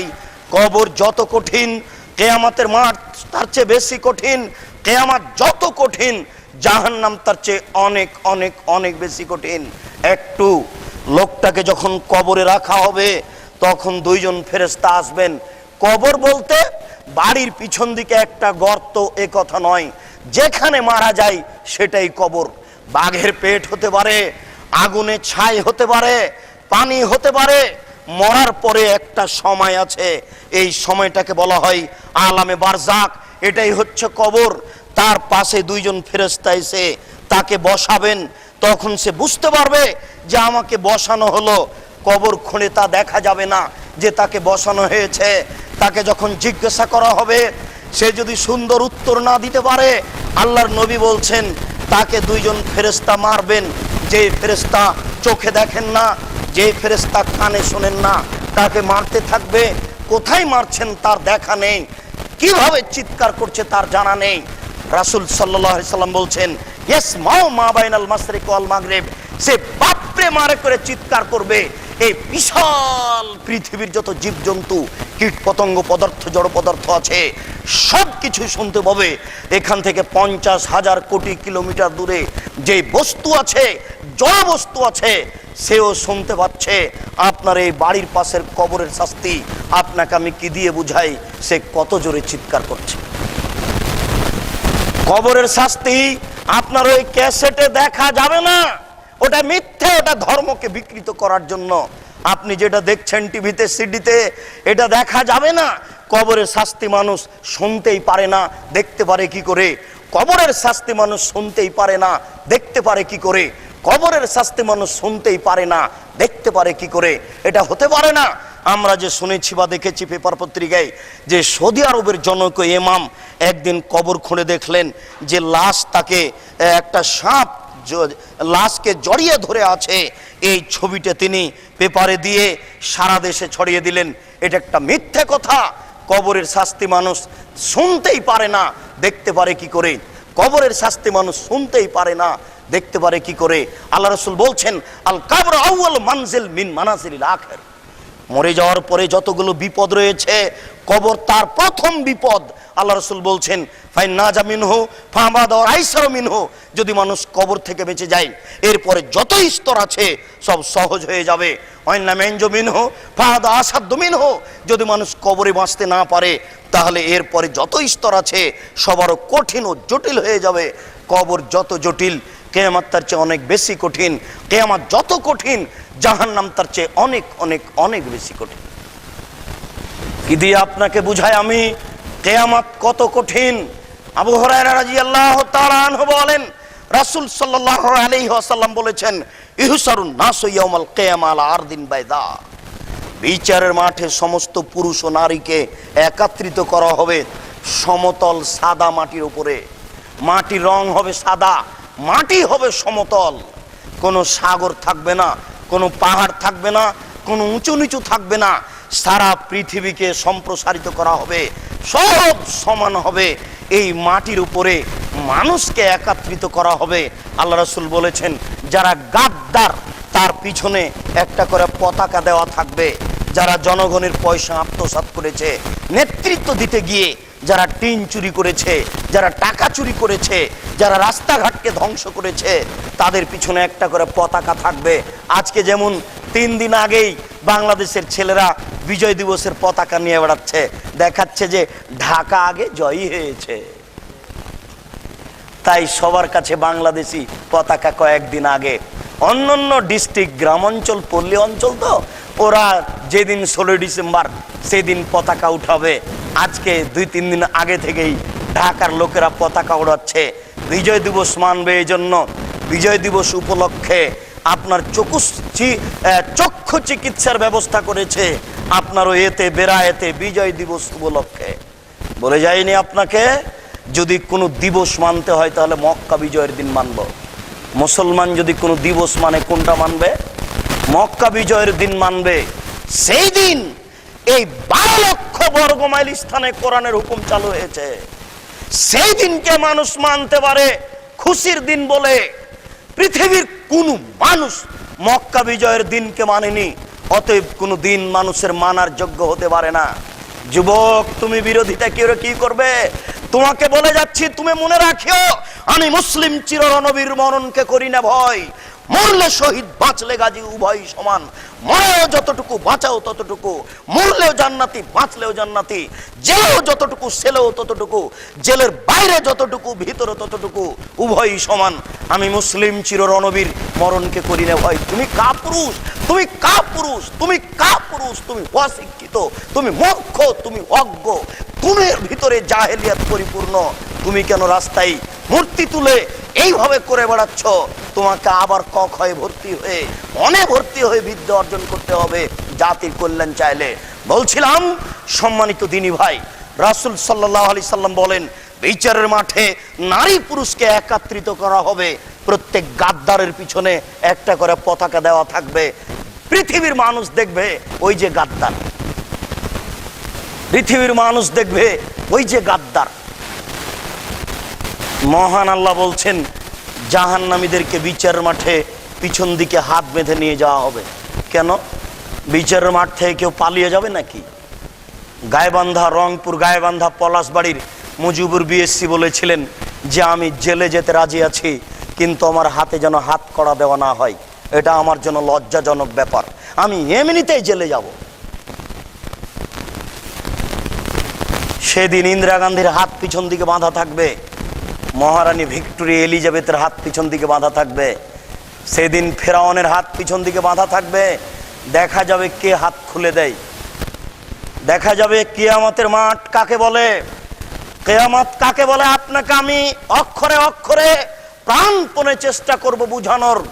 রাসূল সাল্লাল্লাহু আলাইহি ওয়াসাল্লাম বলেন, ইহসারুন নাসু ইয়াউমাল কিয়ামা হুফাতান ওরাতান গোরলান। বিচারের মাঠে পুরুষ ও নারীকে একত্রিত করা হবে খালি পায়ে, মুসলমানি খাতনাবিহীন। হুফাতান, কারো পায়ে জুতা থাকবে না। গোরলান, সবাই থাকবে উলঙ্গ, কারো পরনে কাপড় থাকবে না, কারো খাতনা দেওয়া থাকবে না। খাতনাবিহীন, উলঙ্গ অবস্থায় খালি পায়ে বিচারের মাঠে একত্রিত করা হবে সবাইকেই, কারো পরনে কাপড় থাকবে না। আব্দুর রাজ্জাক সাহেব একদিন বক্তব্যে শুনেছি, বলছিলেন যে বিচারের মাঠে যেসব বাচ্চা ছেলে মারা গেছে, সেই বাচ্চা ছেলে বাপের কাপড় ধরে টেনে জান্নাতে নিয়ে যাবেন। এই যে কাপড় গায়ে আছে, আপনি যে বলছেন যে কাপড় থাকবে না উলঙ্গ নগ্ন অবস্থায়, জি এটা একটা পরিস্থিতি। আল্লাহ নবী বলছেন, আউয়ালু ইউকসা ইয়াউমাল কিয়ামা ইব্রাহিম, বিচারের কাঠগড়াতে সর্বপ্রথমে যাকে কাপড় পরানো হবে তিনি হচ্ছেন ইব্রাহিম আলাইহিস সালাম। তিনি নিজের কথাটি বললেন না, তাকে প্রথমে কাপড় পরানো হবে কিনা হাদিস এটাই প্রমাণ করে যে তার আগে ইব্রাহিম আলাইহিস সালাম কাপড় পরবেন। তাহলে বোঝা যাচ্ছে যে এক সময়ে মানুষকে কাপড় পরানো হবে। আল্লাহ রাসূল এখানে বলছেন নগ্ন অবস্থায় খালি পায়ে আপনার খাতনাবিহীন একত্রিত করা হবে। আয়েশা রাদিয়াল্লাহু তাআলা আনহা বলছেন, আল্লাহ রাসূল আর রিজাল ওয়ান নিসাউ জামিয়া আনজুর বাজুমিলা বাজিন, নারী পুরুষ একেবারে নগ্ন হয়ে একত্রিত হয়ে উঠবে, একজন আরেকজনের দিকে দেখবে। এটা কেমন হলো, দৃশ্যটা কেমন হয়ে গেল?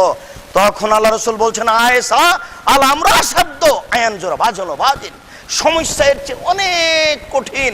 আয়েশা তুমি বলো কি, মানুষ একজন আরেকজনকে দেখবে এরকম কোনো বুদ্ধি বিবেক থাকবে না, সমস্যা এর চেয়ে অনেক অনেক কঠিন। এই যে দ্রুতগামী গাড়িতে এসেছে, থেমেছে, তাড়াতাড়ি চলে যাচ্ছে, কোথায় ব্যাগ আছে, কোথায় বাচ্চা আছে আপনি ভুলে গেছেন। তাড়াহুড়া করে উঠে দেখছেন যে ওহো ছোট বাচ্চা ওঠেনি, চট করে দেখছেন যে একটা ব্যাগ থেকে গেছে, ওই সময়তে মনেই ছিল না। সামান্য একটা গাড়ি সামনে এসেছে, তাই জিনিসপাতি বলে ভুলে গেছেন। আর কিয়ামতের মাঠ তো আপনাকে আমি বুঝাতে পারছি না। যদি এই আকাশ খুলে পড়ে, এই চন্দ্র যদি মাটির উপরে খুলে পড়ে, আর সারা পৃথিবী যদি সমতল হয়, আর কারোর যদি পরনে কাপড় না থাকে, তাহলে পরিস্থিতি কি হবে? আবু হুরায়রা রাদিয়াল্লাহু তাআলা আনহু বলেন, রাসূল সাল্লাল্লাহু আলাইহি ওয়াসাল্লাম বলেছেন, ইহসারুন নাসু ইয়াউমাল কিয়ামা আলা সালাসাতি তারাইক, বিচারের মাঠে মানুষকে তিনটি পদ্ধতিতে একত্রিত করা হবে। বিচারের মাঠে মানুষকে তিনটি পদ্ধতিতে একত্রিত করা হবে। এক, রাগেবিনা রাহেবিনা, এক শ্রেণীর মানুষ জান্নাতের আগ্রহী হবে, জাহান্নামকে ভয় পাবে। দুই, ইসনানে আলা বাইরিন ওয়া সালাসাতুন আলা বাইরিন ওয়া আরবাতুন আলা বাইরিন ওয়া আসারাতুন আলা বাইরিন। একটা উটের উপরে থাকবে 2 জন, একটা উটের উপরে থাকবে 3 জন, একটা উটের উপরে থাকবে 4 জন, একটা উটের উপরে থাকবে 10 জন। তাহলে বোঝা যাচ্ছে বিচারের মাঠে উট থাকবে। এরপরে আল্লাহ রাসূল বলছেন ওয়া তাহাসরুহুমুল বাকিয়াতু ওয়া তাহাসরু বাকিয়াতুহুন নার, বাকিগুলিকে জাহান্নাম আগুন ঘিরে নেবে। তাহলে বোঝা যাচ্ছে যে বিচারের মাঠে আগুন থাকবে। আবার বুঝেন, এক শ্রেণীর মানুষ জান্নাত পাবে, ওরা পৃথক। এক শ্রেণীর মানুষ উটের উপরে চড়ে থাকবে, এরা পৃথক। আর এক শ্রেণীর মানুষকে আগুন ঘিরে থাকবে, চতুর্দিকে আগুন থাকবে। আল্লাহ রাসূল বলছেন তাকিলো মাহুম হাইসো কালু, তারা যেখানে দুপুরের পরে একটু আরাম নেওয়ার চেষ্টা করবে, আগুন তাদের চতুর্দিকে আরাম নিতে থাকবে। তুসবেহু হাইসা আসবাহু, তারা যেখানে সকাল করবে, আগুন সেখানে সকাল করবে। তুমসে হাইসা আমসো, তারা যেখানে সন্ধ্যা করবে, আগুন সেখানে সন্ধ্যা করবে। তাহলে বোঝা যাচ্ছে যে সকাল সন্ধ্যা হবে। সব বুখারী মুসলিমের হাদিস। দুপুর হবে, সকাল সন্ধ্যা হবে, এটা হলো বিচারের মাঠ। আবু হুরায়রা রাদিয়াল্লাহু তাআলা আনহু বলেন, রাসূল সাল্লাল্লাহু আলাইহি ওয়াসাল্লাম বলেছেন তুদনা শামসু ইয়াউমাল কিয়ামা, বিচারের মাঠে সূর্যকে মানুষের মাথার উপরে করে দেওয়া হবে। কা মেকদারে মাইলিন, 1 মাইল উপরে হবে সূর্য। তাহলে সূর্য আবার তৈরি হবে। আল্লাহ তাআলা বলছেন সারা পৃথিবীর সব কিছুকে ভেঙে দেওয়া হবে। এখনই আপনাকে বলা হলো যে সূর্যকে আলোহীন করে দেওয়া হবে, সূর্য থাকবে না, চন্দ্র থাকবে না, পাহাড় পর্বত থাকবে না। আবার এখন বলা হচ্ছে যে সূর্যকে মাথার উপরে করা হবে, 1 মাইল দূরে থাকবে, অর্ধ হাত উপরে সূর্য থাকবে। এ কথা ঠিক নয়। অর্ধ হাত উপরে সূর্য থাকবে এ কথা মিথ্যে। মাথার 1 মাইল উপরে সূর্য থাকবে এ কথা আল্লাহ রাসূল বলছেন। এরপর আল্লাহ রাসূল বলছেন মানুষ হবে তার পাপ অনুযায়ী ঘামের মধ্যে, মানুষ হবে তার পাপ অনুযায়ী ঘামের মধ্যে। মিনহুম মা ইয়াকুনু লা কাবাইহি, কারো কারো ঘাম হবে টাকনু পর্যন্ত। অমিনহুম মা ইয়াকুনু লা রুকবাতাইহি, কারো কারো ঘাম হবে হাঁটু পর্যন্ত। অমিনহুম মা ইয়াকুনু লা হাকওয়াইহি, কারো কারো ঘাম হবে কোমর পর্যন্ত। অমিনহুম মা ইয়াকুনু লা তারকুকাতিহি, কারো কারো ঘাম হবে এই গলা পর্যন্ত। অফিরায়াতিন তাবলুগু ওজনাহুম, এই ঘাম পৌঁছে যাবে তাদের কান পর্যন্ত। অফিরায়াতিন, অন্য এক বর্ণনায় আল্লাহ রাসূল বলছেন যে তার শরীর থেকে ঘাম চুয়ে যেতে যেতে যেতে যেতে 70 গজ, অর্থাৎ 70 কত 140 গজ আপনার দূরে চলে যাবে শরীরের ঘাম। ওই দিক থাক, আপনাকে আমি বুঝাই। যদি ঘাম বলতে আমরা 1 ফোঁটা বুঝি, 2 ফোঁটা বুঝি, বেশি হলে কাপড় দিয়ে মুছে নি, বেশি হলে টিস্যু দিয়ে মুছে নি, এই তো ঘাম। আল্লাহ রাসূল বলছেন কারো ঘাম হবে টাকনু পর্যন্ত। এই ছেলেরাই, তোমরা যারা দায়িত্ব পালন করছে, রাস্তা দিয়ে হাঁটে কি করে? কোনো মানুষ চলাচল করতে পাবে না। যে যেখানে আছেন পাথরের মতো বসে থাকতে হবে। আমাদের পক্ষ থেকে জোরালো অনুরোধ থাকছে, তোমরা এখানে যারা দায়িত্ব পালন করছো, কঠোর হাতে দায়িত্ব পালন করার চেষ্টা করো।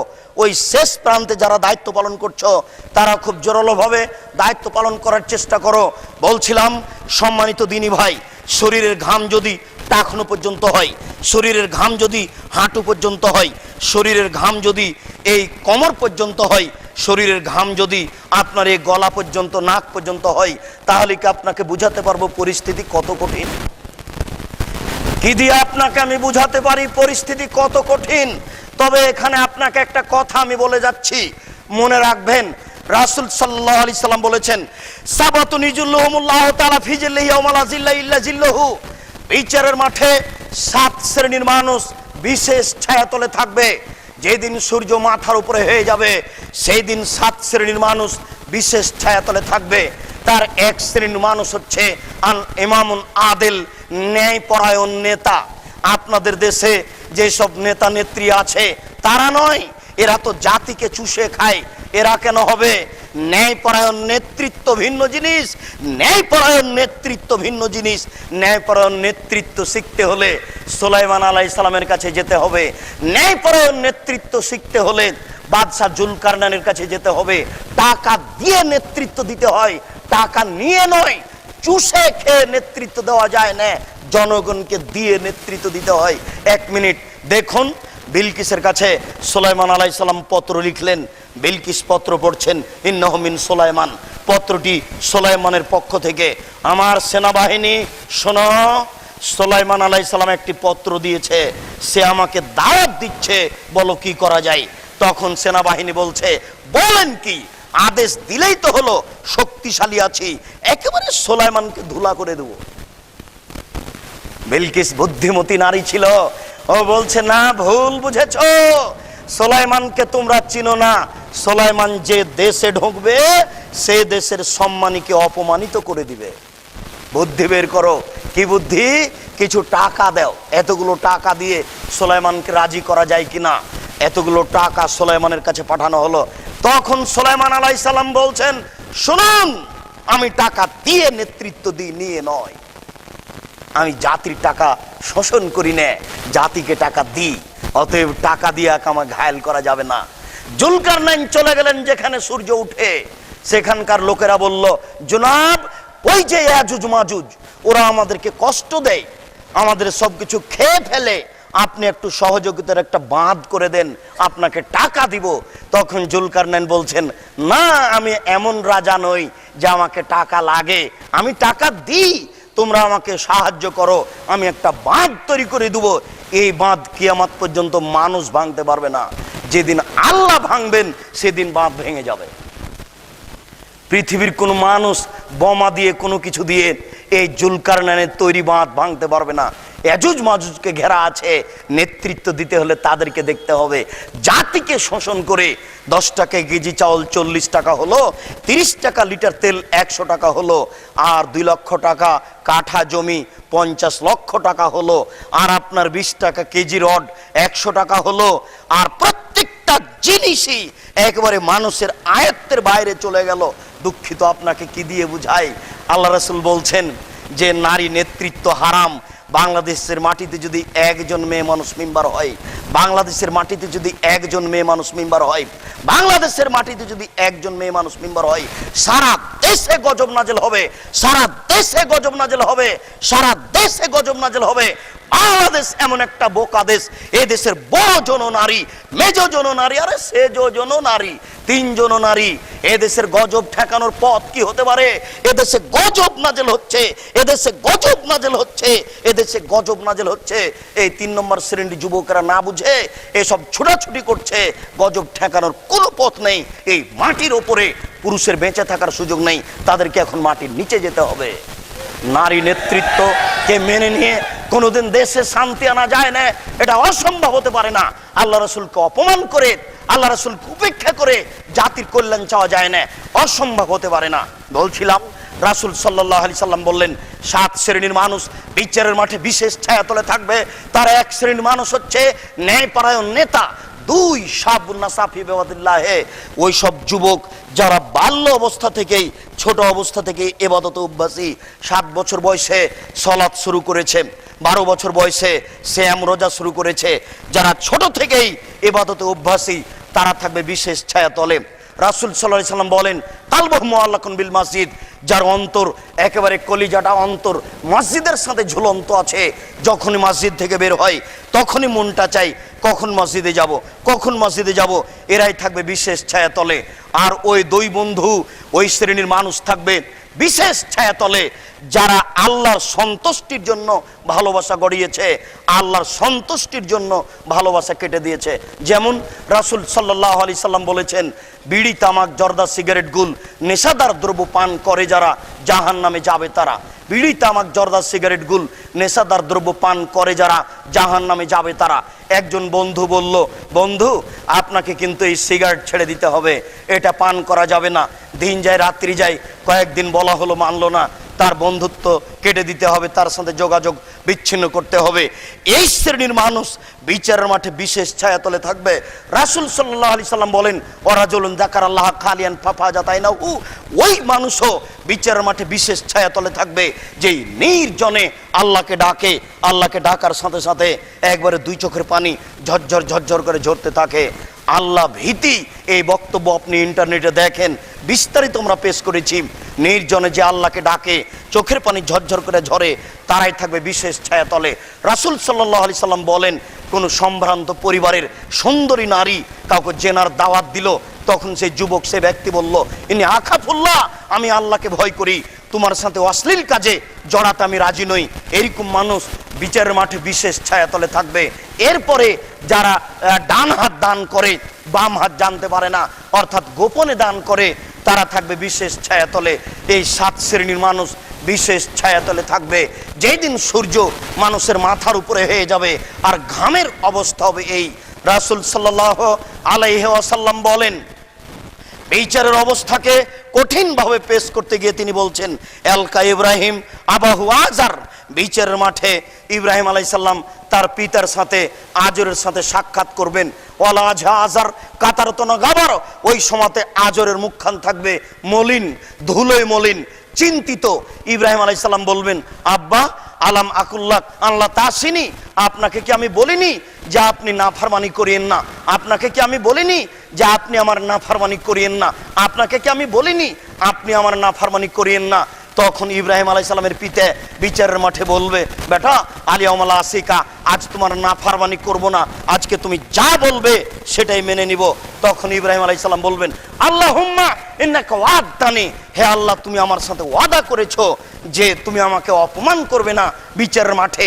আইয়ো খিজনা আযমিন আবিল আবাদ, আজকে আমার পিতা জাহান্নামে যাবে আর আমি জান্নাতে যাব, এর চেয়ে বড় অপমান কি হতে পারে? আল্লাহ তুমি আমার সাথে ওয়াদা করেছো ইব্রাহিম তোমাকে আমি বিচারের মাঠে অপমান করব না, আজকে আমার পিতা জাহান্নামে যাবে আর আমি জান্নাতে যাব, এর চেয়ে বড় অপমান কি হতে পারে? আল্লাহ তুমি আমার সাথে ওয়াদা করেছো ইব্রাহিম তোমাকে বিচারের মাঠে অপমান করব না, আজকে আমার পিতা জাহান্নামে যাবে আর আমি জান্নাতে যাব, অপমান কি হতে পারে? তখন আল্লাহ তাআলা বলবেন, ইব্রাহিম ইন্নী হারামতুল জান্নাত আলাল কাফিরিনা, যারা আমার নবীকে মানেনি তাদের জন্য আমি জান্নাত হারাম করেছি, যারা আমার নবীকে মানেনি তাদের জন্য আমি জান্নাতকে হারাম করেছি, তারা জান্নাত পাবে না। চিশতিয়া তরিকায় চলে, নকশবন্দের তরিকায় চলে, মুজাদ্দিদি তরিকায় চলে, কোনো পীর সাহেবের তরিকায় চলে, কোনো মাঝহাবি তরিকায় চলে, জান্নাত লাভ করা যাবে না। একমাত্র মুহাম্মদ সাল্লাল্লাহু আলাইহি সাল্লামের তরিকায় চলে, একমাত্র মুহাম্মদ সাল্লাল্লাহু আলাইহি সাল্লামের নীতিতে চলে জান্নাত লাভ করা যায়। তাই বলছেন আল্লাহ, ইব্রাহিম আমি তোমার পিতাকে জান্নাতে দিব না, তোমার পিতা আমার নবীকে মানেনি, যারা আমার নবীকে মানেনি তাদেরকে আমি জান্নাতে দিব না। শুনুন, আপনাকে আমি বিচারের মাঠ বাস্তব দেখাই। রাসূল সাল্লাল্লাহু আলাইহি সাল্লাম বলছেন, মা মিন মুসলিমিন ইল্লা ইয়াতাকাল্লামু ইয়াউমাল কিয়ামা রাব্বাহু, প্রত্যেকটা মানুষ তার প্রতিপালকের সামনে বিচারের মাঠে কথা বলবে। লাইসা বাইনাহু অবাইনাহু তারজুমান, দুইজনের মাঝে কোনো দোভাষী থাকবে না। ওয়ালা হেজাবুন এহজাবুহু, দুইজনের মাঝে কোনো অন্তরাল থাকবে না। ওইদিকে আল্লাহ আর এইদিকে ব্যক্তি, এমন হবে না। দুইজনের মাঝে কোনো দোভাষী থাকবে না। আল্লাহর নবী বলছেন প্রত্যেকটা মানুষকে মুখামুখি কথা বলতে হবে।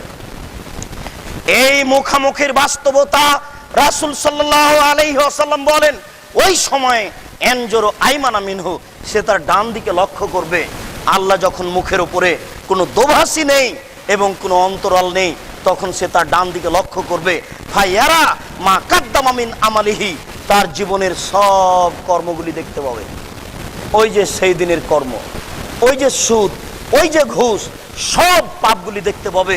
সময় এনজুরু আসমা মিনহু, সে তার বাম দিকে লক্ষ্য করবে।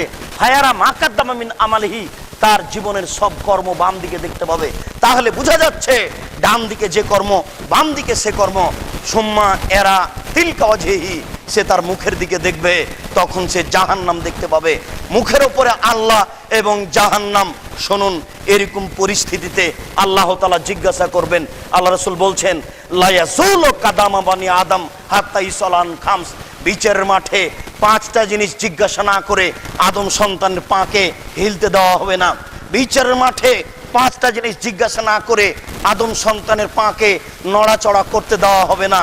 এটা হলো মুখামুখি জিজ্ঞাসা, এটাও একটা পরিস্থিতি। শুনুন, প্রথমে জিজ্ঞাসা করা হবে আন উমরেহি, তার পুরো বয়স, একবারে 10-12 বছর থেকে নিয়ে মরা পর্যন্ত পুরো বয়সটা বুঝাতে হবে। আপনি কি দিয়ে বুঝাবেন? আজকে সকাল থেকে নিয়ে সন্ধ্যা পর্যন্ত সারাদিন যদি বুঝাতে বলা হয় তাহলে আপনার জন্য কঠিন হয়ে যাবে। পুরো জীবন বুঝাতে হবে। আল্লাহ রাসূল বলছেন ওয়ান সাবাবিহি, এরপরে 2 নম্বরে যৌবন জীবন বুঝাতে হবে।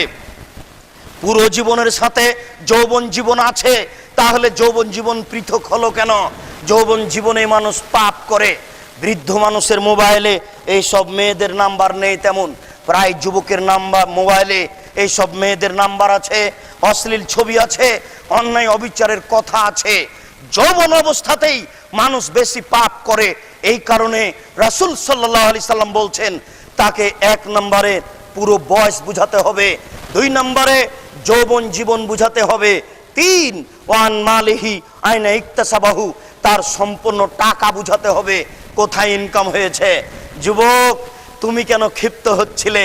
তোমাকে আমি বারবার বলছিলাম দেখো, বেশি টাকা আছে বড় ব্যবসা করো, কম টাকা আছে কলা বিক্রি করো, তার চেয়ে কম টাকা আছে চকলেট বিক্রি করে খাও, তার চেয়ে কম টাকা আছে তুমি দিন মজুরি করে খাও। তোমাকে বহুদিন বলেছি সকালে উঠে কমলাপুর স্টেশনে চলে যাবা, মানুষের ব্যাগ ধরে ধরে গাড়িতে তুলে দিবা, মানুষ তোমাকে 10 টাকা 20 টাকা দিবে। সারাদিন ব্যাগ ধরে তুলে দিলে তোমার কয়েকশো টাকা হবে। তুমি যদি চকলেট বিক্রি করে খেতে না পারো তাহলে দিন মজুরি করে খাও। তোমাকে কথা বলেছি, দিন মজুরি করে যদি খেতে না পারো তুমি ভিক্ষা করে খাও। তোমার ভিক্ষা করে খাওয়া ভালো, ডেস্টিনিতে নাম দেওয়া ভালো নয়।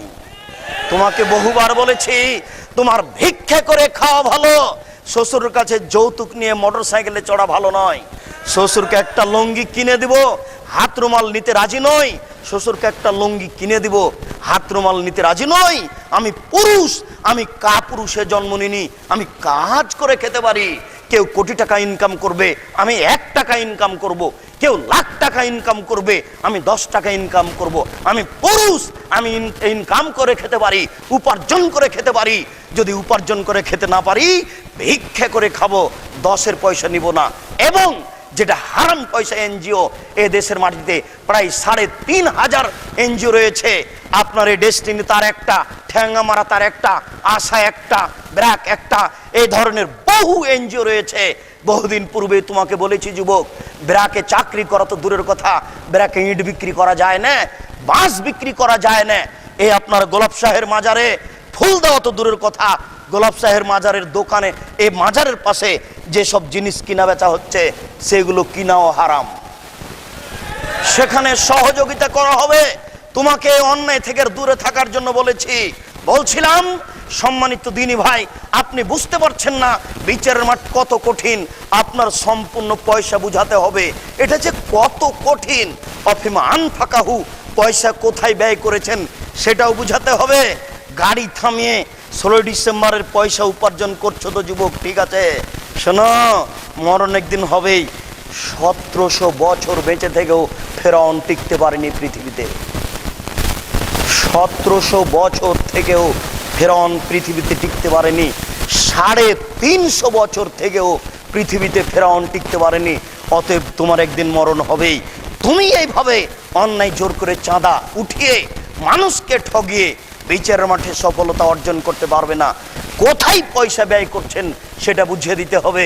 টাকা পয়সা আছে এই জন্য বন্ধু বান্ধবকে নিয়ে, স্ত্রীকে নিয়ে হোটেলে খেতে হবে।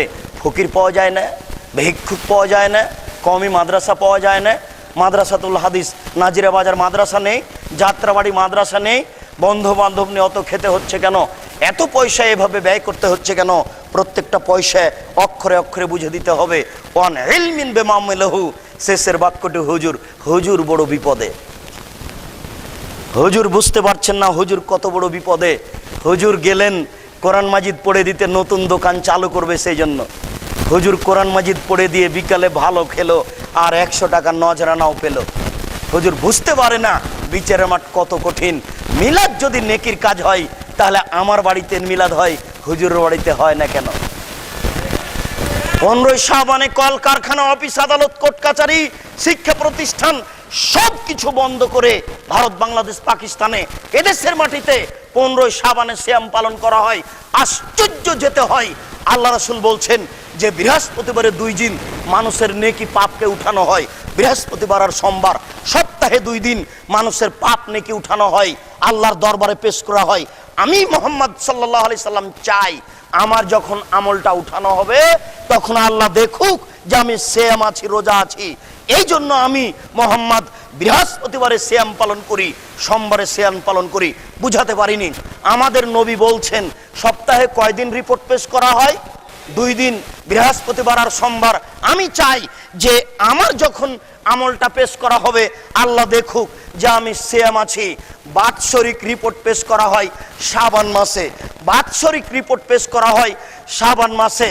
আল্লাহ রাসূল চাচ্ছেন যে বাৎসরিক রিপোর্টের সময়তে আল্লাহ দেখুক যে আমি সিয়াম আছি।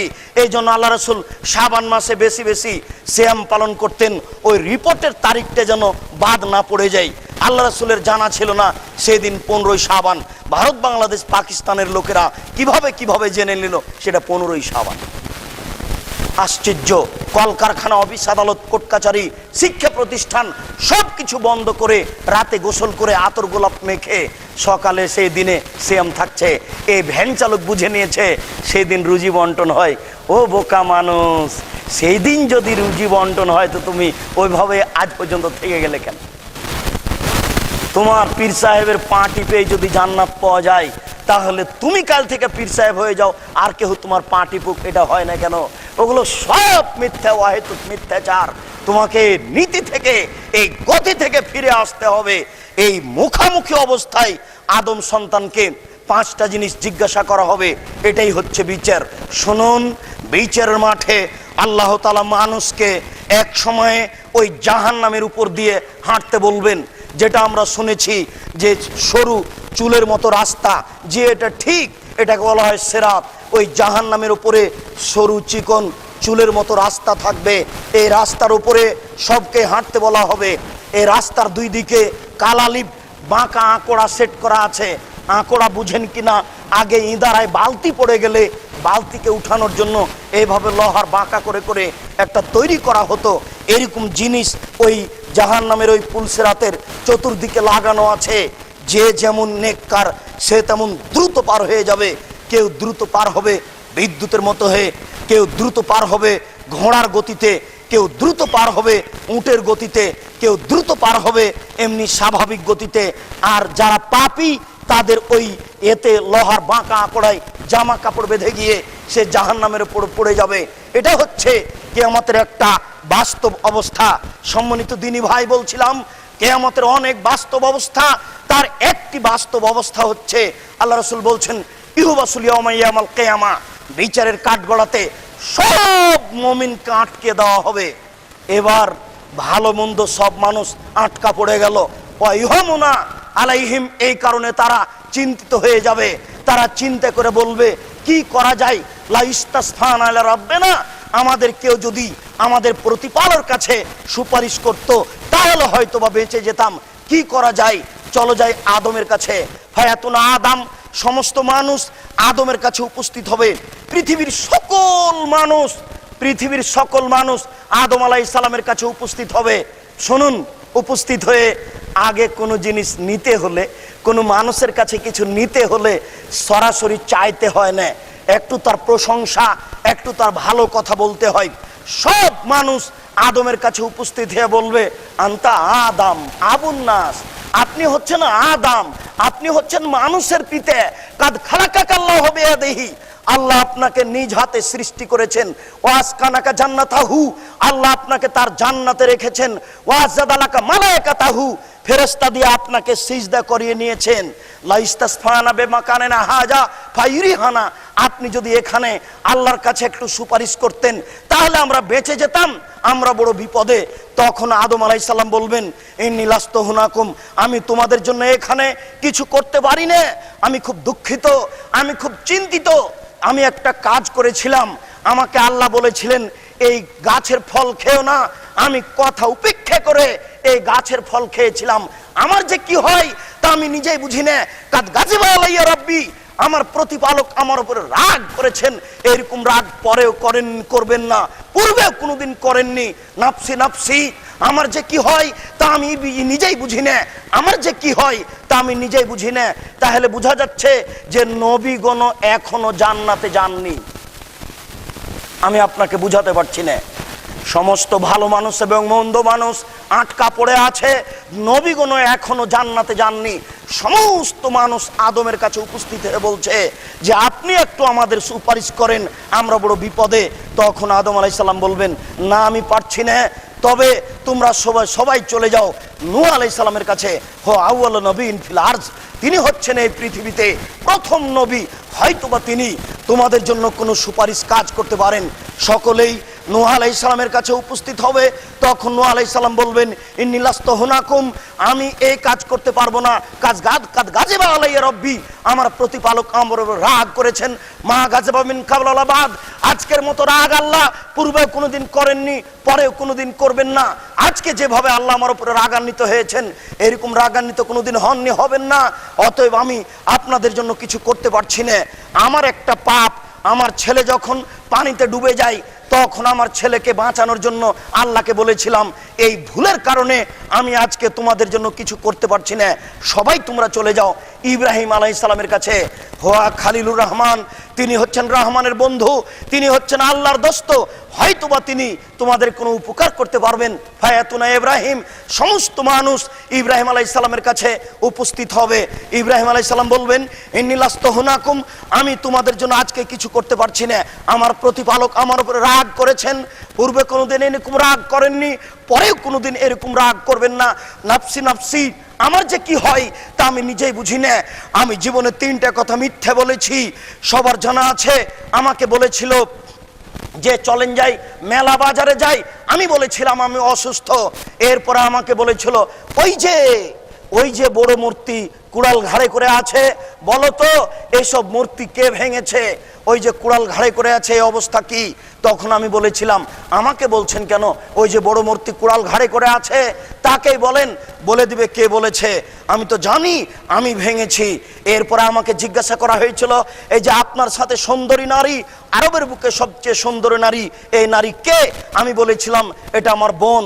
এটা তো আমার মূলত বোন ছিল না, আমার স্ত্রী।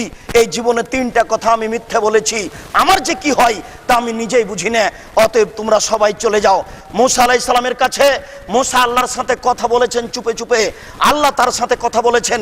তিনি খুব সম্মানী মানুষ। সমস্ত মানুষ মূসা আলাইহিস সালামের কাছে উপস্থিত হবেন। মূসা আলাইহিস সালাম বলবেন, ইন্নী লাস্তু হুনাকুম, আমি তোমাদের জন্য কিছু করতে পারছি না। আমার একটা ভুল, আমি রাস্তা দিয়ে যাচ্ছিলাম, 2টা লোক মারামারি করছিল, একটা লোকের পক্ষে হয়ে এক থাপ্পড় দিয়ে আমি তাকে মেরে ফেলেছি।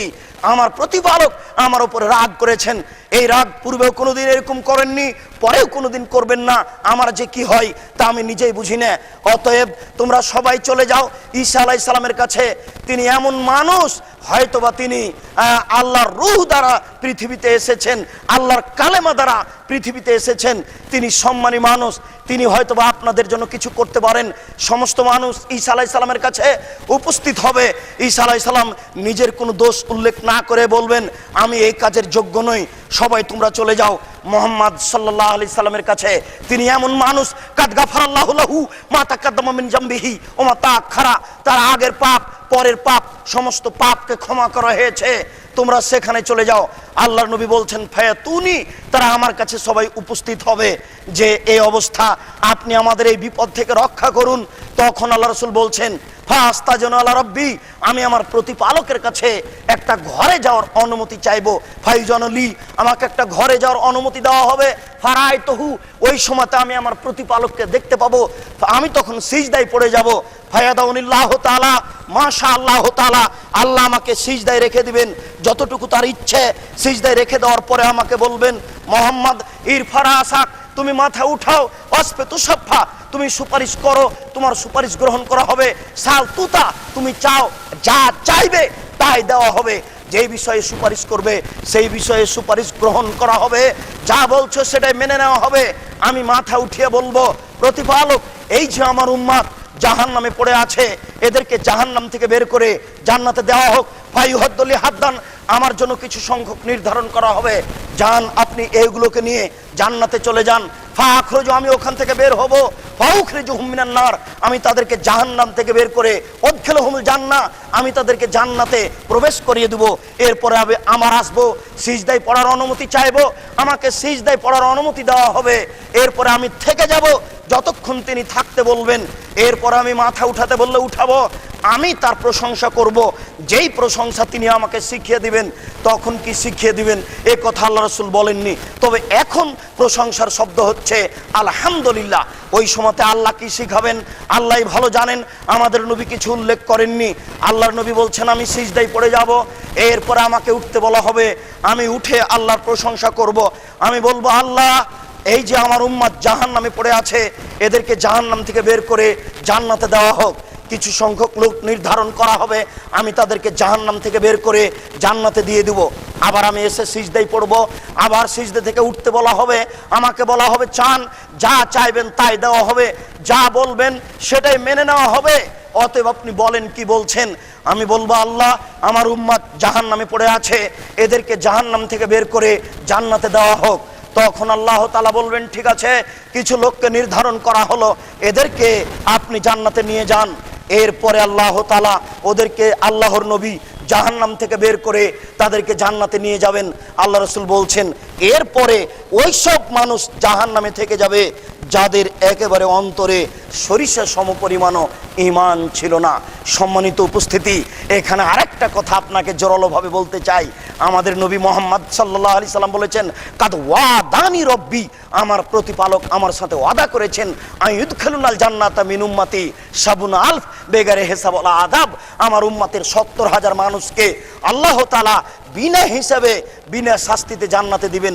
মা কুল্লে আলফিন সাবুনা আলফ, আরো প্রত্যেক হাজারের সাথে আরো 70,000, আরো প্রত্যেক 1000-এর সাথে আরো 70,000। এরপরে তিনি বলছেন, সালাসা হাসায়াতিন মিন হাসায়াতে রব্বি, এতগুলো জান্নাতে দেওয়ার পরে আমার প্রতিপালক জাহান্নামে এইভাবে হাত ঢুকিয়ে 3 অঞ্জলি মানুষ জাহান্নাম থেকে বের করে জান্নাতে দিয়ে দিবেন। 3 অঞ্জলি মানুষ জাহান্নাম থেকে বের করে জান্নাতে দিয়ে দিবেন। 3 অঞ্জলি মানুষ জাহান্নাম থেকে বের করে জান্নাতে দিয়ে দিবেন। তাই তো ডক্টর শহীদুল্লাহ মাওলানা আব্দুল্লাহিল কাফি আল কুরাইশিকে বলেছিলেন, জনাব আল্লাহর হাত কি ছোট? আল্লাহর হাত তো জাহান্নামের চেয়ে বড়। জাহান্নামে যত মানুষ আছে সবই তো চলে আসতে পারে, ফেরাউনও তো আসতে পারে। তখন মাওলানা আব্দুল্লাহিল কাফি আল কুরাইশি রাহিমাহুল্লাহ বলেছিলেন, জনাব মনে রাখা ভালো হবে, অন্তরে ঈমান থাকবে না যার, অঞ্জলিতে আসার সুযোগ হবে না তার। অন্তরে ঈমান থাকবে না যার, এই অঞ্জলিতে আসার সুযোগ হবে না তার। এইভাবে রাসূল সাল্লাল্লাহু আলাইহি সাল্লাম মানুষকে জান্নাতে দেওয়ার চেষ্টা করবেন। ইনি হচ্ছেন অনুসরণীয়। আজকের বক্তব্যের শেষ হাদিস, আবু হুরায়রা রাদিয়াল্লাহু তাআলা আনহু বলেন, ইন্নী ফারাতুকুম আলাল হাউজ, আমি তোমাদের সবার আগে হাউজে কাউসারে চলে যাব, যেখানে পানি থাকবে, কাবা ঘরের ওখানে এই হাউজে কাউসার পানি থাকবে, আমি সবার আগে ওখানে উপস্থিত হব। মান মাররা আলাইয়া সারেবা, যে ব্যক্তি আমার পাশ দিয়ে যাবে সেই ব্যক্তি হাউজে কাউসারের পানি পান করবে। ওমান সারেবা লাম ইয়াজবা আবাদ, যে ব্যক্তি পানি পান করবে কোনো দিন আর পিপাসিত হবে না। এরপরে আল্লাহ রাসূল বলছেন, সুম্মালায়ের দান্না আলাইয়া আকম, এরপরে কিছু মানুষ আমার সামনে আসবে, আরে ফহুম, আমি তাদেরকে চিনতে পারবো, ও ইয়ারফুনি, তারা আমাকে চিনতে পারবে, ফাইহল বাইনি ও বাইনাহুম, এরপরে তাদের মাঝে আর আমার মাঝে একটা আড় তৈরি করা হবে, তাদের মাঝে আর আমার মাঝে একটা আড় তৈরি করা হবে। তখন আমি বলবো, ইন্নাহুম মিন্নি, তারা হচ্ছে আমার উম্মত। কি ব্যাপার, তাদেরকে কোথায় ধাক্কে নিয়ে যাওয়া হচ্ছে? তারা আমার উম্মত। তখন তারা বলবে, ইন্নাকা লা তাদরি মা হাদাসু বাদাক, আপনি জানেন না আপনার পরে তারা ধর্মের নামে, ইবাদতের নামে কত কি ঘটিয়েছে। তখন আল্লাহ রাসূল বলবেন, সোহকান সোহকান লেমান বাদদালা দিনী লেমান গাইয়েরা দিনী, ওই মানুষ ধ্বংস, ওই মানুষ ধ্বংস, ওই মানুষ ধ্বংস যারা আমার পরে আমার দিনের পরিবর্তন ঘটিয়েছে। সম্মানিত দিনী ভাই, আপনাকে বলতে চাইলাম, বিচারের কাঠগড়াতে ইব্রাহিম আলাইহিস সালাম টিকতে পারছেন না। বিচারের কাঠগড়াতে একমাত্র সুপারিশকারী মুহাম্মদ সাল্লাল্লাহু আলাইহি সাল্লাম। মুহাম্মদ সাল্লাল্লাহু আলাইহি সাল্লামই আপনি হাউজে কাউসারে উপস্থিত হয়ে আপনাকে ডাকবেন, এবং যারা বেদাতি তাদেরকে ধ্বংস বলে উল্লেখ করবেন। পৃথিবীতে একজন মানুষ মাত্র অনুসরণীয়, যার নাম মোহাম্মদ সাল্লাল্লাহু আলাইহি সাল্লাম। সম্মানিত দিনী ভাই, এই মাইকের আওয়াজ যত দূর পর্যন্ত যাচ্ছে, এই বক্তব্য যেখানে যাবে, পৃথিবীর সকল মানুষকে বলতে চাচ্ছি, মানুষের একমাত্র পরিত্রাণ রয়েছে মোহাম্মদ সাল্লাল্লাহু আলাইহি সাল্লামের আনুগত্যে। পৃথিবীর কোনো মানুষের আনুগত্য করে জান্নাত লাভ করা যায় না। কোনো পীরের, কোনো মাযহাবের, কোনো ব্যক্তির আনুগত্য করে জান্নাত লাভ করা যায় না। পৃথিবীর কোনো মানুষই বিচার মাঠে সুপারিশ করতে পারবে না। যেখানে ইব্রাহিম আলাইহিস সালাম টিকতে পারেন না, সেখানে মানুষের কি 5 পয়সা দাম আছে? অতএব আপনাদের নিকটে বিনীত অনুরোধ, আপনারা এই কিয়ামতের ভয়াবহ অবস্থা লক্ষ্য করো তো, মুহাম্মদ সাল্লাল্লাহু আলাইহি সাল্লামের একমাত্র আনুগত্য করে, ইবাদত বন্দেগী করে জান্নাত লাভ করার চেষ্টা করুন, জাহান্নাম থেকে বাঁচার চেষ্টা করুন। আল্লাহ আপনাদেরকে রক্ষা করুক, আল্লাহুম্মা আমিন। আল্লাহ, আমাদের যারা মারা গেছে তুমি তাদের কবরের শাস্তি মাফ করো। আমরা যারা অসুস্থ তাদের তুমি আরোগ্য দান করো। আমরা যারা বেঁচে আছি তুমি তাদেরকে তোমার রাসূলের পদ্ধতি অনুযায়ী চলার তৌফিক দান করো, আল্লাহুম্মা আমিন। এখন আপনাদের সুপরিচিত পুরাতন মানুষ, আজকের মুখ নতুন, একেবারে আপনাদেরকে খুশি করে দেওয়া মানুষ, আর খুব খুশি মনের মানুষ।